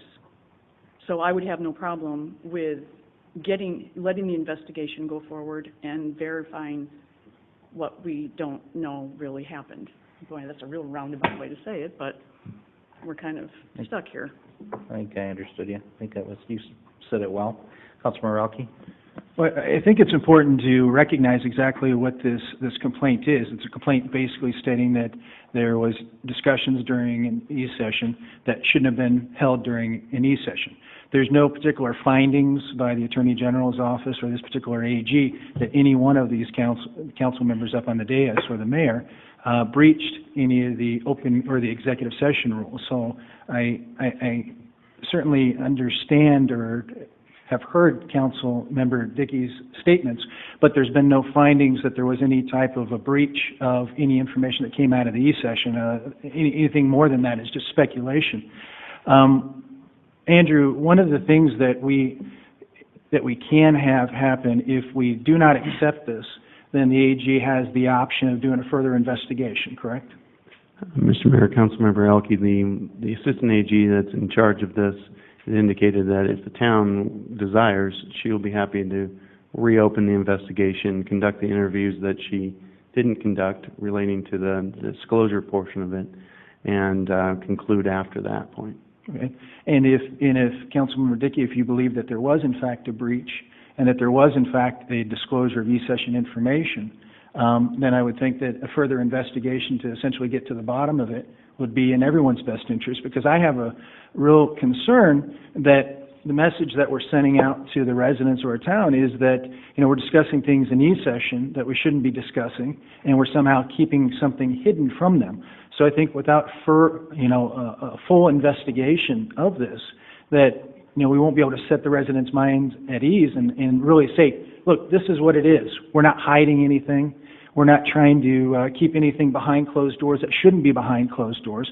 And quite frankly, to the best of my knowledge, this is the first time that there's been a sustained complaint filed against the town of Fountain Hills. Is that correct, Mr. McGuire? Mr. Mayor, Councilmember Elke, I can't go back beyond 2002 with any certainty to know if there were any complaints that were filed with the AG's office regarding the town council. It's the first one since I've been here. Okay. Councilmember Hanson? Andrew, you did mention that you had received this telephone call. I believe you said it was late last year. And, but then you didn't hear anything until we got this complaint. Was there any other time that, since we didn't hear about this until a couple weeks ago when you copied us on the AG's report, did you ever get calls in the past on any issues that, I mean, I'm just wondering why we did not hear about this as soon as you had the phone call, so that we would have had the heads up that, you know, something's going on, something's brewing, rather than all of a sudden getting this. And I'm just wondering if there had been any others, maybe in the past 8-10 years, where you had received a call from the AG's office and then had the discussion, but then it just went away. Mr. Mayor, Councilmember Hanson, I have not had any conversations with the AGs over the past 10 years except for this one time. I was aware of the report of the original complaint being filed and was told at that point that all council members, and I'm finding out except for Councilmember Contino, were aware of the filing at that point. the AG's informal inquiry was a bit different than my experience with other communities who have been involved in AG investigations. That there was no formal written inquiry, there was not even an email sent requesting information. It was a very informal call. The Omelette Group works in an extracurricular capacity. They are not assigned to the Omelette Division as their primary role. The attorneys who represent other divisions, for example, ADOR or DWR or ADQ, all of those folks have a full-time position representing those agencies. They pull double duty to do the Omelette work. So I can't say that it was timely, untimely, or in any way surprising, knowing that after the fact, that there was a long period of time between communications. But I fully expected that if the town were going to be subject to any kind of formal investigation beyond just the first inquiry, that we would have received something that I could have passed along to you. Certainly not in possession of information that doesn't get passed along, and it's certainly not something that we tend to do, and it's one of those things that I was as surprised as everyone else that the AG came to the kind of findings without even a formal request to the town. Mayor? Councilman Rauke? Andrew, when was it that you were informed that a complaint had been filed? Mr. Mayor, Councilmember Rauke, I don't know that I could tell you exactly when, but in May of 2010, I was informed that a complaint was going to be filed. Did you take any action at that time to inform the council that a complaint had been filed? I was not aware that one actually had been filed. I was told that one would be filed. Okay. In December, when you received, or I believe you said December is when you got the call from the AG, is that correct? Mr. Mayor, Councilmember Rauke, I believe it was in December, yes. Okay. And when you received the call from the Assistant Attorney General, that's Ms. Alarcon? Am I pronouncing that right? That was the author of the ultimate letter that we have, is that correct? Mr. Mayor, Councilmember Rauke, I have no idea how she pronounces her name properly. Okay. Well, it's the person that authored the letter that we're looking at here tonight, correct? That's correct. All right. When you had the conversation with her in December, after you hung up the phone, was there any of the council members or mayor, did you inform them that you had this conversation to advise them that there was an inquiry, or well, let me ask you this way. When you had the conversation with the Assistant Attorney General, you were made aware at that point that a complaint had been filed, correct? Mr. Mayor, Councilmember Rauke, yes, I was made aware at that point. Okay. After you had the conversation with the Assistant Attorney General, did you inform by phone or email any of the council or mayor that there was an ongoing investigation of a potential open meeting law violation? Mr. Mayor, Councilmember Rauke, I did not, and primarily because these are confidential complaints. We had no information to even provide.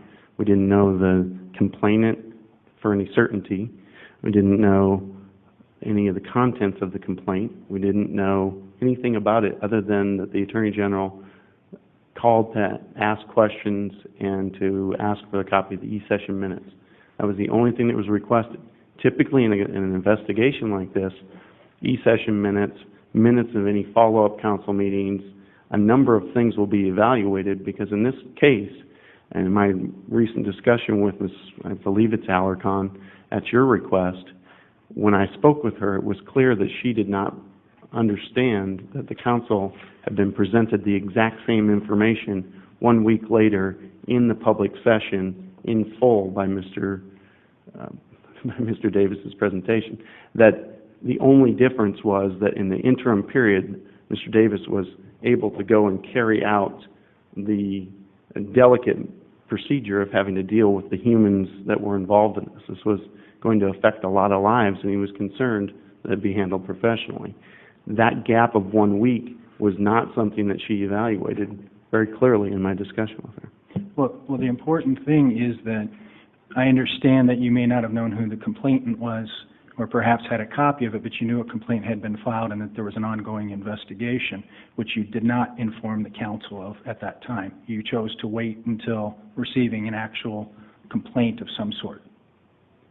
Mr. Mayor, Councilmember Elke, at that point, we were aware that someone had filed a complaint. We were not aware of whether or not an official file was going to be opened, considered to be something that would result in findings as we have now. It has been my experience in the past that there is a much more formal process by which that goes by. Having one call and a set of minutes sent to the Attorney General's office is not the typical process. Councilmember Dickey. Do you have your hand up? Just wanted to make sure. Yeah, I did, Mayor. I'm not sure if I can say what I want to say, so I'll have to wait and see how this plays out. I just wanted to point out one thing. If anybody's hungry for breakfast, the Omelets is not the group that makes omelets. It's the Open Meeting Law. Is that what it stands for, Open Meeting Law? Is that omelet? It is the Open Meeting Law Enforcement Team. Enforcement. So it does kind of spell omelet. Anyways, obviously, this isn't a joking matter, but I heard omelet several times. And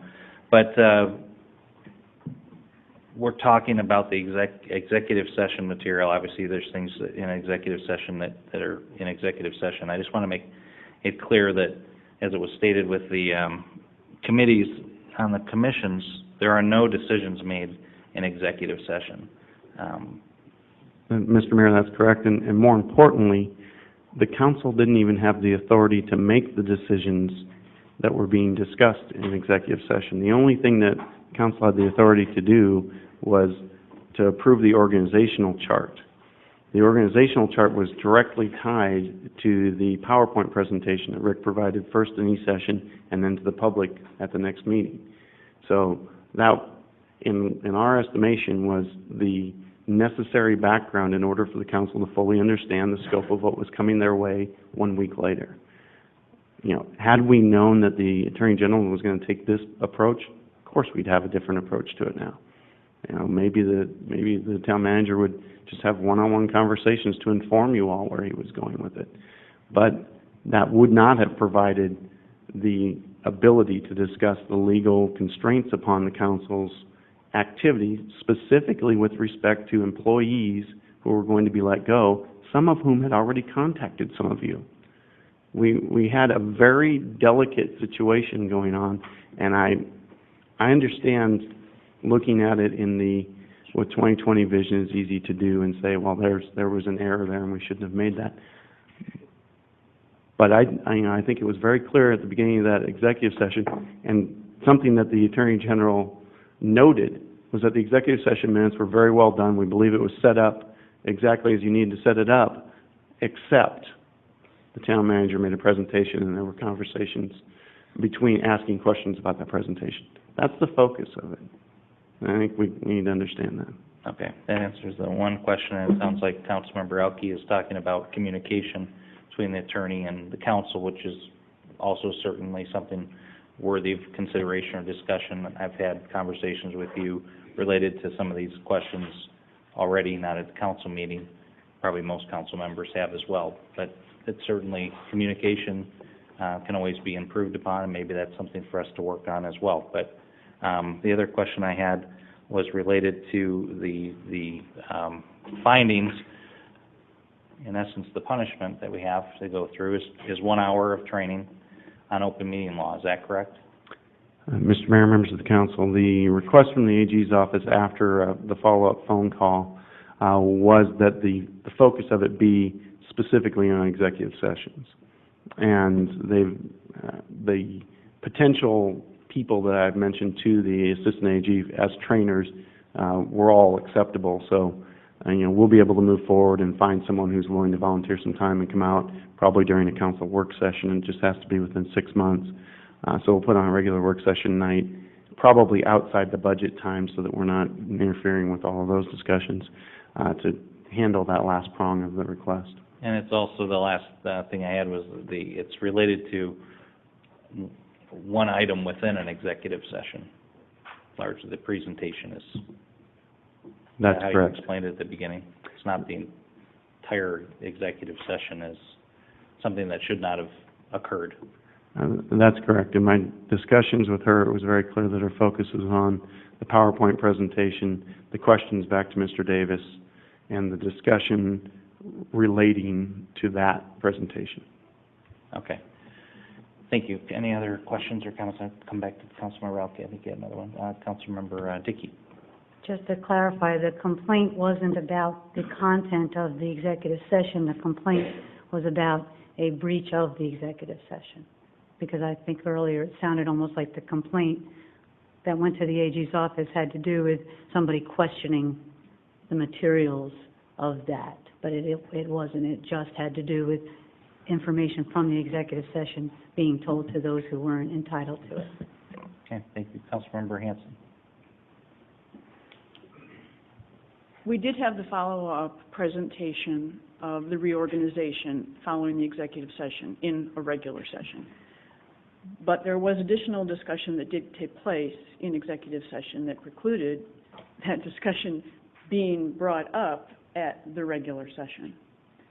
And some of that I know impacted the way I voted.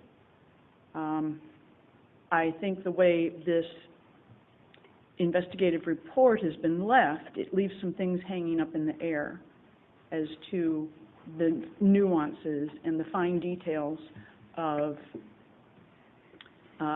what was okay to have an executive session and what was not, because there was back and forth conversation and questions.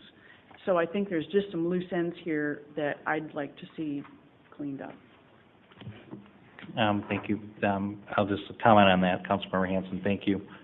The Attorney General's office is not suggesting that, so I'm generally comfortable with what's happened. I'm not happy to receive this, obviously, but I also don't feel that 1 hour of open meeting law, particularly on executive session, is a bad thing for anyone to do. Open meeting law is a bugger. I mean, it keeps us from having discussions that most people think happen all the time, because you can't have a quorum to make decisions or talk about any items that might come up as an agendized item. Most people don't realize that. The open meeting law is quite restrictive, but having another hour of this seems like it's not a horrible thing. The Attorney General is not suggesting to go further with an investigation as long as we agree to this. So I think it seems like not a happy solution, but it's a practical one, and then there may be topics to discuss related to communication or to have a better understanding with staff as to, hopefully we don't have to have a very sensitive discussion about mass reorganization and laying people off, which was very difficult and seemed to be at the time handled in a most professional and sensitive way to our staff. But what we have before us is an acceptance of 1 hour of training, and it would seem impractical to consider going outside of the recommendation of staff on this item. But we still have a breach. We still have it out there that there was a breach, and we don't know if there was a breach. Councilmember, thank you, Councilmember Hanson. Councilmember Ralke. Thank you. What I heard Mr. McGuire say is, through his lengthy conversation with the Assistant Attorney General, is that she can continue and reopen her investigation and do interviews, I presume speak with whoever it is that made these allegations, get to the bottom of it, and make a similar recommendation to what's being recommended here as far as having an hour of open meeting law training for the council. So I don't see how us asking for this investigation or refusing to accept this report and requiring her then to do a further investigation at risk of doing what is being proposed now would do any harm to the council, and in fact would put to rest any speculation, put to rest the allegations made, and have everything out in the open. Appreciate that. Again, thank you, Councilmember Ralke. The way I see this here, and Town Attorney, this is a public record, the letter itself? Yes. It's on the website. It reads, "Let me know if the town council agrees to resolve the matter as proposed. In the event the report's not accepted, we'll reserve the right to file action in Superior Court seeking penalties of violations set out in the letter, including additional monetary penalties for each violation, removal of office, cost, and attorney's fees." So it does seem like there are other things involved rather than just propelling a conversation. And again, the Attorney General received a complaint. should they feel it's worthy of going forward with, they certainly wouldn't ignore it. And if in fact the penalty would be the same as what it is here, why don't we just get it done, learn from our open meeting law training, and move on? Councilman Ralke. I do understand that there are those potential ramifications that are listed in the letter, but Mr. McGuire stated a short while ago that based on his conversation with the Assistant Attorney General, that, this was something that she could open the investigation, and if the complaint was, or the allegations in the complaint were sustained, she would expect to make a similar recommendation to what is being recommended here. So although all these other penalties are potentially out there, if her statements to Mr. McGuire are accurate, then there's really no risk. We're just looking at the same thing, just perhaps at a further date, and having a complete investigation done. Thank you, Councilman Ralke. Anyone else? Andrew, you want to? Mr. Mayor, I want to make sure that we're clear on this point. We have one written document from the AG's office. We have informal conversations following up to that. In my discussions with her, this particular Assistant Attorney General seems like a very reasonable person who would be willing to do what she said, and I have no doubt that what she said was with honest intent. I cannot guarantee you, though, that going forward, knowing how the omelet work is allocated, that she would be the one that finished off this particular request. There's been, as you might imagine, a lot of turnover at the AG's office, and I don't want you to feel like there's a guarantee that if another Assistant AG were to pick this up, that there would be the similar position as she takes. Before we wrap it up, any other discussion? Councilman Ralke, use your Leger, use your microphone. Mayor, I'd like to address the town attorney. Andrew, you've had an opportunity to speak to the Assistant Attorney General. I've had an opportunity to read this letter over several times, and correct me if I'm wrong, but regardless if this was to move forward, the original finding would not change. The original finding, basically from my interpretation, and putting it in layman's term, I'm not a lawyer, is that our conversation was a little too broad. And that based on that and her perceived inappropriateness of that, she has come up with a finding regarding the content versus the alleged violation. So it appears to me that if we went through this process again, that finding would probably remain the same. The only thing that would be further looked into would be an interview of folks in town who may have stated that a council member did in fact say something. So it would kind of get into that layer. It would get into the second layer.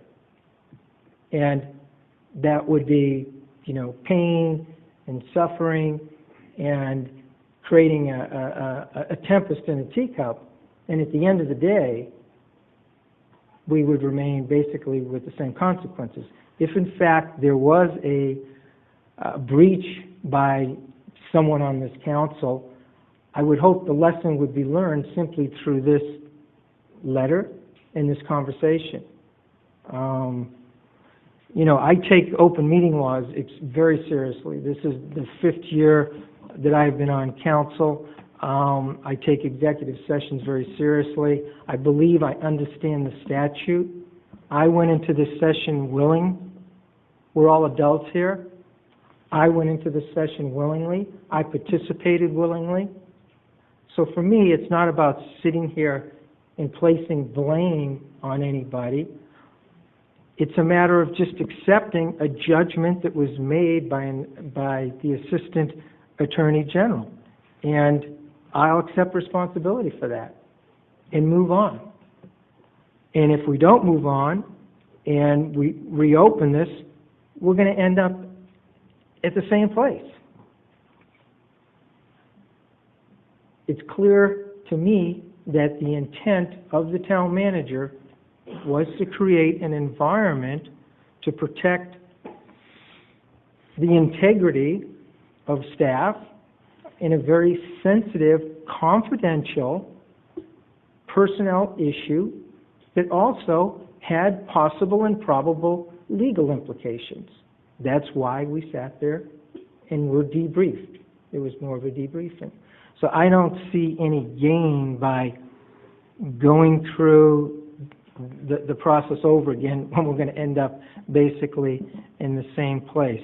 I don't have too much pride to say that I can't accept this, nor can I not sit down in another open meeting session and possibly learn. Because if I am there, you can bet your bottom dollar I will bring this up as a case study, and we can talk about it. And I'd like to get the impression from the instructor in terms of what their judgment is on the actions that I participated in. Thank you, Mayor. Thank you, Councilmember Leger. Councilmember Dickey, no? Any other questions down here, comments?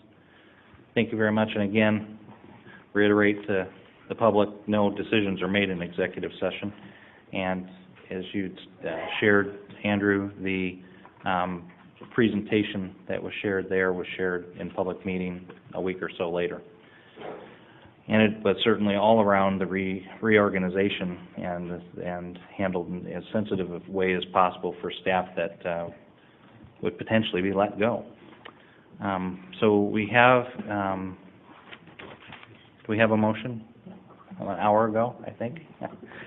But thank you. And a second.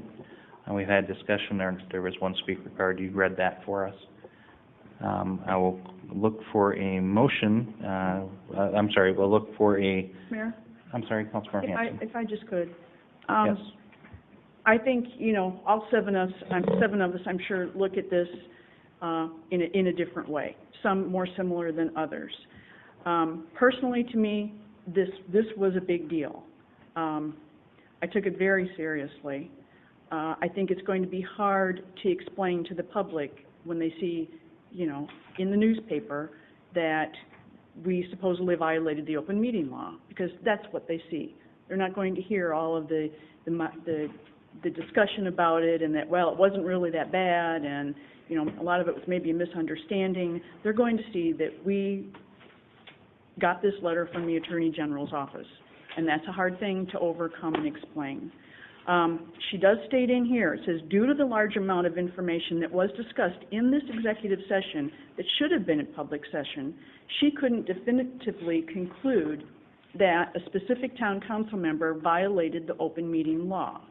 So that would kind of indicate, okay, there was quite a bit of discussion in there that should have been in regular session. And I can't say that all of that discussion was presented at the following regular session. There's more to this. There's more that we cannot say because of executive session, but all of that goes into why I'm taking this very seriously. It is. Thank you, Councilmember Hanson. This is a serious item, and hopefully we've, through our discussions, have explained it as best we can to the public. But if they just see a ruling from or a finding from the Attorney General's office asking us to do an hour of open meeting law training only see that, then perhaps there's that concern. But and I'm not happy to receive this either. But it is before us to consider. Did you have one more thing, Councilmember Leger? Yeah, I just wanted to concur with the concerns of Councilwoman Hanson. I too take this very seriously, and I'm also very concerned about the perception as a result of this judgment, this recommendation by the Attorney General's office. I'm very concerned about it. However, the longer we continue it,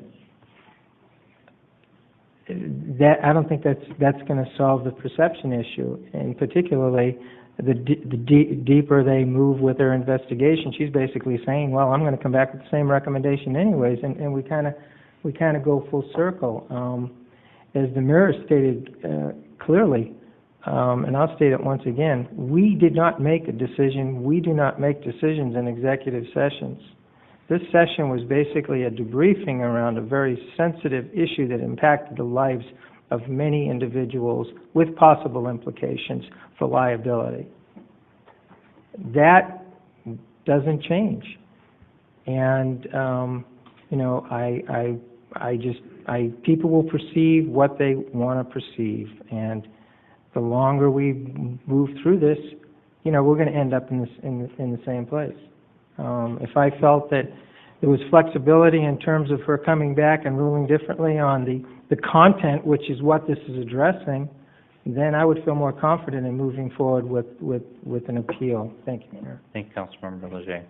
All right, we had good discussion on Councilmember Brown. So, in a thought or two, I too agree that this is a very serious matter, but I also have to say that we could drag it out for another 2 years and talk about it at every council meeting for the next, only goodness knows how long. And I think that this council has more to deal with than being drugged through the courts over something that we can take a little tap on the shoulder and everybody set up and brush yourselves off and continue on about life. I think that we need to sign this, send it back, take the tap on the shoulder and continue on and not let it happen again.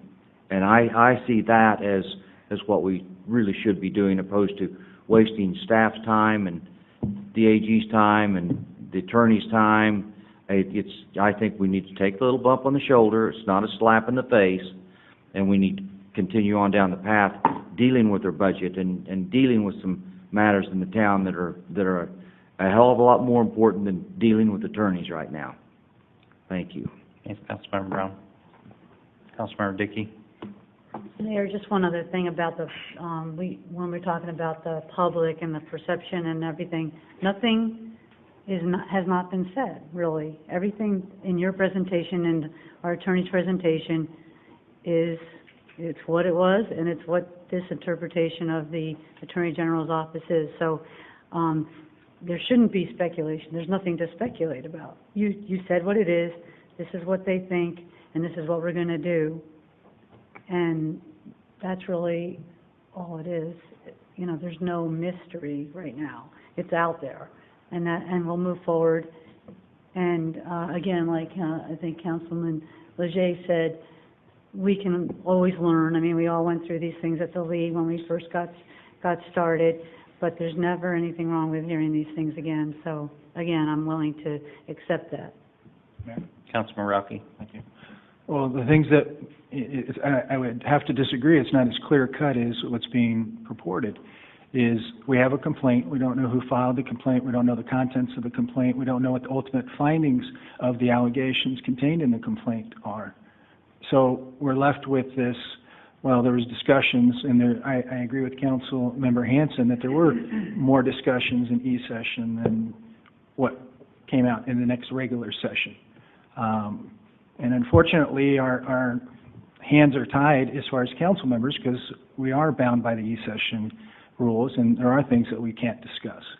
But I firmly believe that if we're looking at potentially having just an investigation with some final closure on this and getting to the bottom of it, so to speak, with the same potential sanction, there's no energies that are going to be extended that I can see as far as the town's concerned. We're waiting for the AG's office to do their investigation, provide us with another report, and, you know, the penalty is the same. We'll do it at a later date. And I don't see what the problem with that is. Thank you, Councilman Rocky. All right, we have a motion and a second to accept this from the Arizona Attorney General's office. We'll take a vote now. All in favor indicate by saying aye. Aye. Opposed? Nay. All right, roll call. Thank you. Vice Mayor Contino? We're doing a roll call. Roll call. Nay. Councilmember Dickey? Aye. Councilmember Hansen? Nay. Councilmember Brown? Aye. Mayor Schlum? Aye. Councilmember Leger? Aye. Councilmember Elke? Nay. Mayor, 4 to 3. Thank you very much. All right, item number 22, consideration of directing the town manager to prepare the appropriate written notification document terminating the representation of the law firm Gust Rosenfeld, PLC, for town attorney services. I'll turn this over to Councilmember Elke. Thank you. Mayor, based on the thorough discussion of item number 21 that we went over, I have some serious concerns about the town's representation by the law firm of Gus Rosenfeld, specifically our town attorney, Andrew McGuire. There's a number of things that we as council members can't discuss. They're privileged, either through e-session or privileged confidential communications between council members and their town attorney. I think there's been some serious shortcomings in this complaint, this being the first that I'm aware of, and perhaps Councilmember Hanson, you've been in this town for years, if you're aware when you have an opportunity to speak, if there's ever been a complaint that's been filed and sustained by the Attorney General's office against this council. The concerns that I have are some things that we touched on briefly. Councilmember Elke, if I could, yes. Is there possibly if you get a motion from you? Oh, my apologies. I'm sorry. Yes. Mayor, I'd request motion to direct the town manager to prepare the appropriate documentation to terminate the representation of the law firm Gust Rosenfeld PLC for town attorney services. Excuse me. Thank you, Councilmember Elke. Do we have a second? Second. And we have a second. Do we have any speaker cards on this item? Yes, Mayor, we do. I have one card from Bo James. He wanted to let the council know, he's not here to speak, but he wanted to let the council know that he's for this. Then there's Peter Bardot and Linda Bardot. Thank you.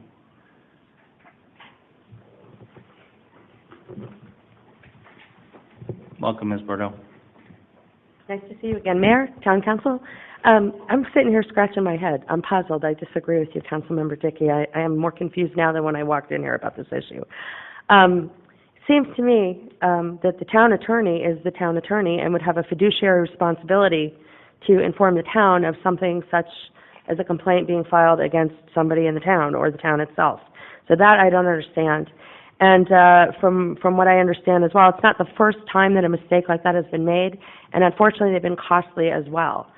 So I'm definitely in favor of replacing, nothing personal, the town attorney based on those actual reasons. Something that you said, Councilmember Lachey, kind of pricked my ears. You said that this was something that impacted the lives of many individuals, and it had possible legal ramifications.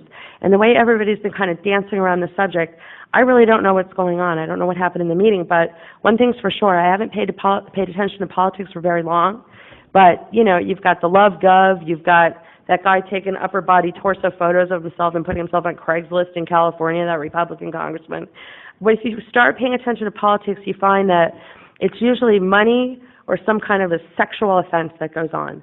So I'm sitting here wondering what could be so confidential that the town would have to not say anything about it. I mean, did somebody get caught misappropriating funds? Is that what it was? What happened? Why was there no investigation if that's what it was? Was somebody, you know, did they misappropriate funds and then put them back? I don't know. Was there some sort of sexual misconduct going on? I don't know. Did somebody get somebody pregnant that shouldn't have, like the Riel Hunter case? I just don't know. But I am sure that confidence in politicians is not really high, and I don't want to not have faith in the town council. I think we all really love this town. So I'd like to know what the investigation and what's going on. Can we see those minutes from that meeting? When will they be released? Especially considering that it's involving so many people's lives, it's got to be something huge. If you thought, you know, I hate to bring up the T word, but if you thought the trash issue was riding in the paper, this is going to get probably as much exposure, but I don't want to waste our time worrying about something that can be cleared up by a further investigation, get everything cleared up. I think it's a good idea that the town council goes through the actual training from the attorney that the state, Camilla L. Karn, however you say your name, the assistant AG recommended. It might be a good idea. I can only imagine from reading through what I've read through as a layperson, some of this stuff is difficult to read, and it's important that everybody knows what the rules and regulations are, so whatever it is that happened doesn't happen again.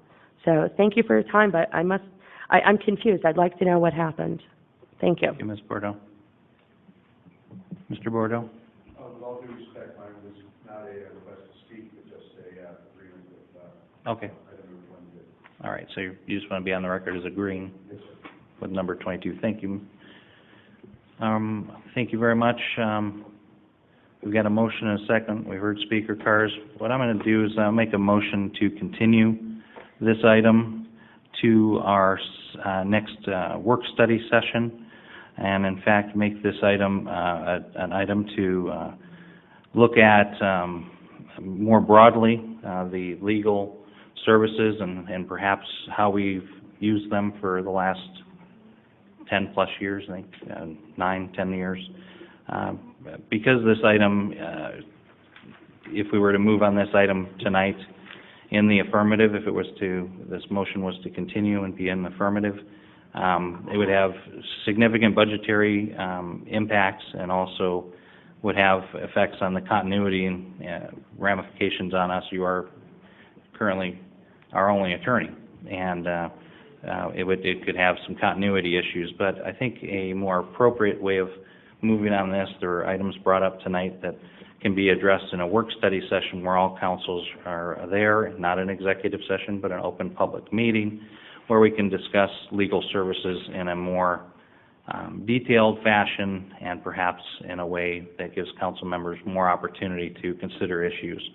So I have a motion, look to make a motion to continue, and I'm looking for a second. Second. Thank you, council member. Now we can have discussion on the motion to continue only this time. Councilmember Elke. Mayor, I think it's important that this is an issue that's being discussed tonight, and some of the concerns that at least I have relate to the discussion that we just had with respect to item number 21. And Mayor, if we're going to postpone this, we're going to be rediscussing item 21 at any future work study session, and that's going to be a topic of discussion, at least in the notes that I'll have prepared. And I think it's more timely to have the discussion now than to postpone this in a work study session, because those that are watching here in the council chambers and those that are watching at home are certainly going to want to know what are the issues, what is it that the council have issues with respect to Mr. McGuire. And I think postponing that into a work study session, I think it's just going to be opening it up more, and I think it's best to have that discussion here tonight. Thank you. Appreciate your comments on the motion to continue. As I stated, Councilmember Elke and Council, well, let me take some other comments, not hog the mic. Councilmember Dickey, and just comments related to the motion to continue. Mayor, thank you. Since this agenda item was added yesterday, and I was at work like everybody else, it was hard to prepare for it. One of the questions I have, which I did on the item before, is what are we allowed to talk about? So if we continue it, I will be able to ask what we are allowed to talk about. Councilman said you would want to bring up what we were just talking about, and I would like to say some stuff about it, but I don't know whether I can, and I will know then. And on the stuff that Linda was saying and whatever, it's not, certainly is a lot easier to talk about the truth, and and if I can, I would like to. Thank you, Councilmember Dickey. Councilmember Brown. Thank you, Mayor. I, too, feel a little bit slapped in the face on this, going to my office this morning bright and early and looking at the new agenda and seeing item number 22 put on with less than 24 hours from the meeting.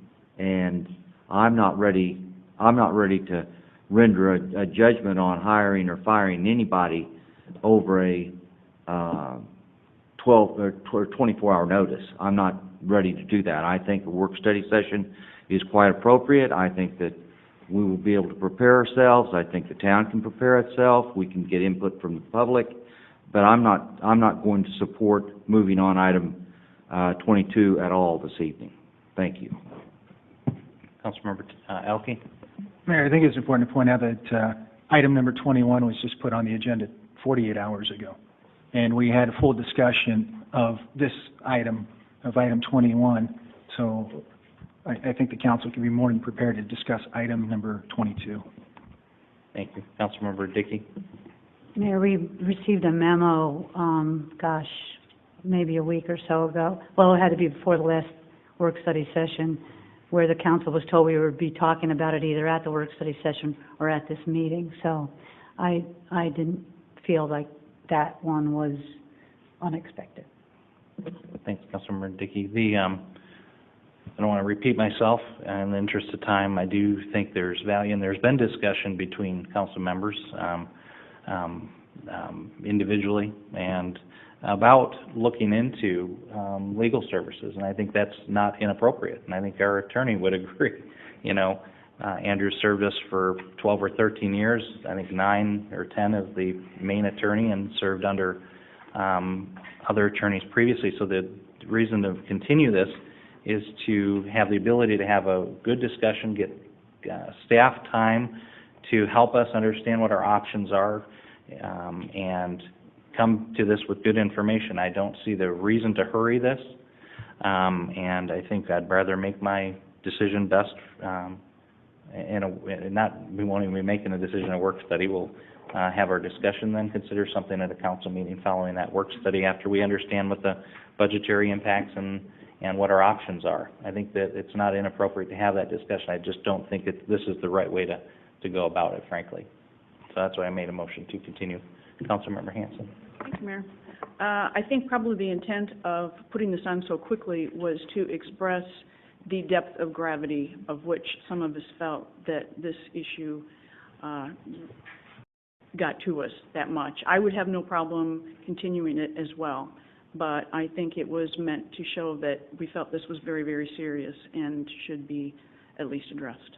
In all fairness, Councilmember Hanson, you stated a couple times on a couple different items the feeling that you have, the seriousness of the prior agenda item. I would be flabbergasted if anyone didn't feel that same way. So I think you speak for everyone likely on that item. Yeah. Councilmember Elke. Mayor, after having heard your comments and the comments of other council members, I would agree that postponing it then so we have further discussion at a work study. This is something, and Councilmember Hanson just very astutely stated it, we wanted to make sure that the gravity of the situation of the item 21, and wanted to convey that message, and feel very strongly about this. Thank you. Thank you, Councilmember Elke. Councilmember Contino, or Vice Mayor Contino. Thank you. I will concur with Councilman Elke. I feel like that I've been left out of a lot of stuff that could have been told to me, and I'm very disappointed, and I feel like this is very important to me, but I will continue it, but I am very disappointed. Well, thank you, Councilmember Contino. We'll speak items related to the continuance here. The work study session will have opportunity for us to have communication, and certainly we'll look forward to, if we move forward on this in a work study, having council work with staff to ensure that we get the most out of our work study.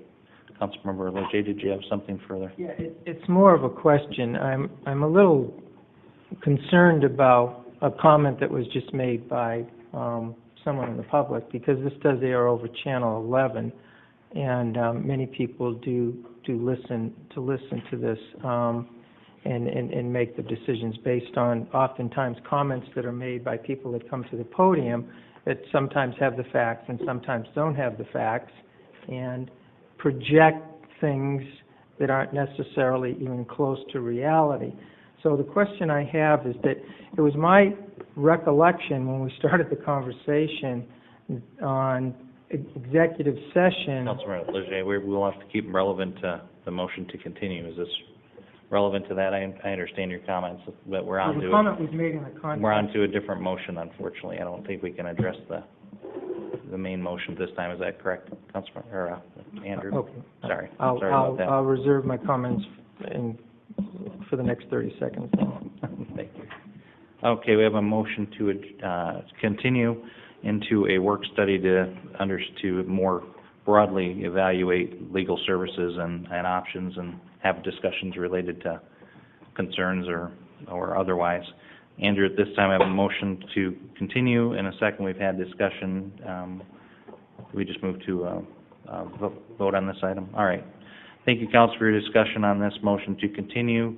I'll look for your vote here. All those in favor to continue indicate by saying aye. Aye. Opposed? Mayor, 7-0. Thank you very much. Are we done on this item? Thank you. So we can have discussion in our work study. My question is for the benefit of the public. Hold on, No? Councilmember Leger. Andrew, it might be a question related to something that you could share, but I don't know if we can now. The way I've moved through this item with the motion to continue, the person from the public voiced concern about things unknown. Is there anything you can answer, or do we need to move on to item 23? Mr. Mayor, there's not really any topic left on the agenda that will allow for a discussion about that, but we'll certainly be more than happy to provide as much information as we can for the work session and for any subsequent council meeting after that. Thank you, Andrew. Mayor. Sorry, Councilmember. If I may, on item 22. We're past 22. We're all done. Thank you. Item number 23, council discussion direction to the town manager. None on there. With next one is we'll have something. Summary of council requests, obviously, and report on recent activity by the town manager. Rick, town manager Davis, obviously we look to have this last item added to a work study. Anything further? Just as a clarification, I'm to prepare some information for the work study, but it wasn't clear exactly whether you did want I understood you wanted some options, legal options, but what other elements were to be included with that at all? I think it is pretty clear, looking for options for council to consider a future item for gaining legal services, and all right. And then obviously dialogue related to why we think one way is better than another would probably come from that, but kind of a pros and cons type. Yeah, and I think we could work with Councilmember Elke, who and other council members will give you feedback as to what we want to see at the work study session. Yeah. Hopefully. Yes, do you want to clarify that item? I just want to address the town attorney and ask him if it's appropriate to make a recommendation to the town manager to agendize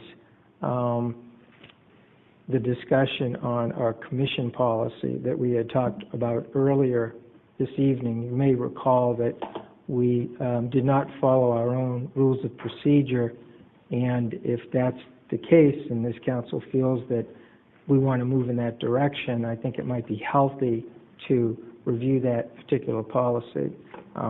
So if that could be considered for a future agenda, is that appropriate to mention that? Thank you. Since it was already on the agenda tonight. Okay. Town manager, any reports on recent activity?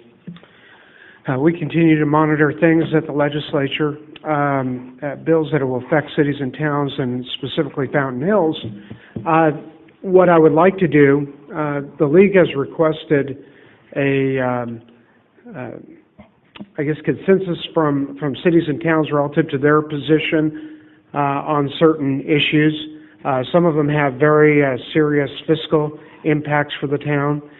What I would like to do is gather some of that information relative to, might turn out to be 8 or 10 very significant bills, and bring those before you and have a discussion as to whether you would support or not support the position of the league on those particular issues before I'm called upon to communicate what the position of the town is. I want to make sure that I have the input, the feedback from the council, so I know I'm doing this on your behalf. All right, and I think I would encourage council to get with the town manager on that item. There may be items that were requested to give an opinion on that. Yeah. We very likely would not choose to do so as a body. So let's just move carefully through that. All right. Thank you, town manager. I have a quick update with Councilmember Dickey and Mayor, thank you. I went to, we were invited, the council was invited by Mayor Jim Lane to attend a presentation that was called the Keeping Americans Safe, Best Practices to Improve Community Policing and Protect the Public. It was offered, like I say, mayors and council people, city managers, and there was a lot of law enforcement there, and it was open to the public. And in association with the Goldwater Institute, Dr. George Kelling, he wrote about the broken window strategy. I don't know if you've ever heard it or read The Tipping Point. And then retired New York City Police Commissioner William Bratton were the speakers. And this policy report, which is actually just dated yesterday, reflected their discussion today. It was really very interesting, and there was a lot of information that I think would be useful to bring forward here in the community. So it's at their website, which is goldwaterinstitute.org, but I think at some point we might want to talk about some of these things. It was very, very, very good, and a lot of success in the past with these practices. yeah, thank you. I just was going to add that in support of our one of our goals, civility, I did join probably most mayors in Arizona as a heads up from the League of Arizona Cities and Towns. I signed the U.S. Conference of Mayors Civility Accord, which states respect the right of all Americans to hold different opinions, avoid rhetoric intended to humiliate and delegitimize, strive to understand differing perspectives, choose words carefully, speak truthfully without accusation and avoid distortion, speak out against violence, prejudice, and incivility in all their forms whenever and wherever they occur, and some other items. But I wanted to share that since it supports our goals. I was pleased to sign that, and in fact it's being signed by many people, and it actually came out of Tucson, by the Tucson mayor. So most of the country's mayors, I would assume, will ultimately sign on to this through the U.S. Conference of Mayors. Thank you very much. Item number 25, adjournment. Could I get a motion? So moved. And a second. All in favor indicate by saying aye. Aye. Thank you.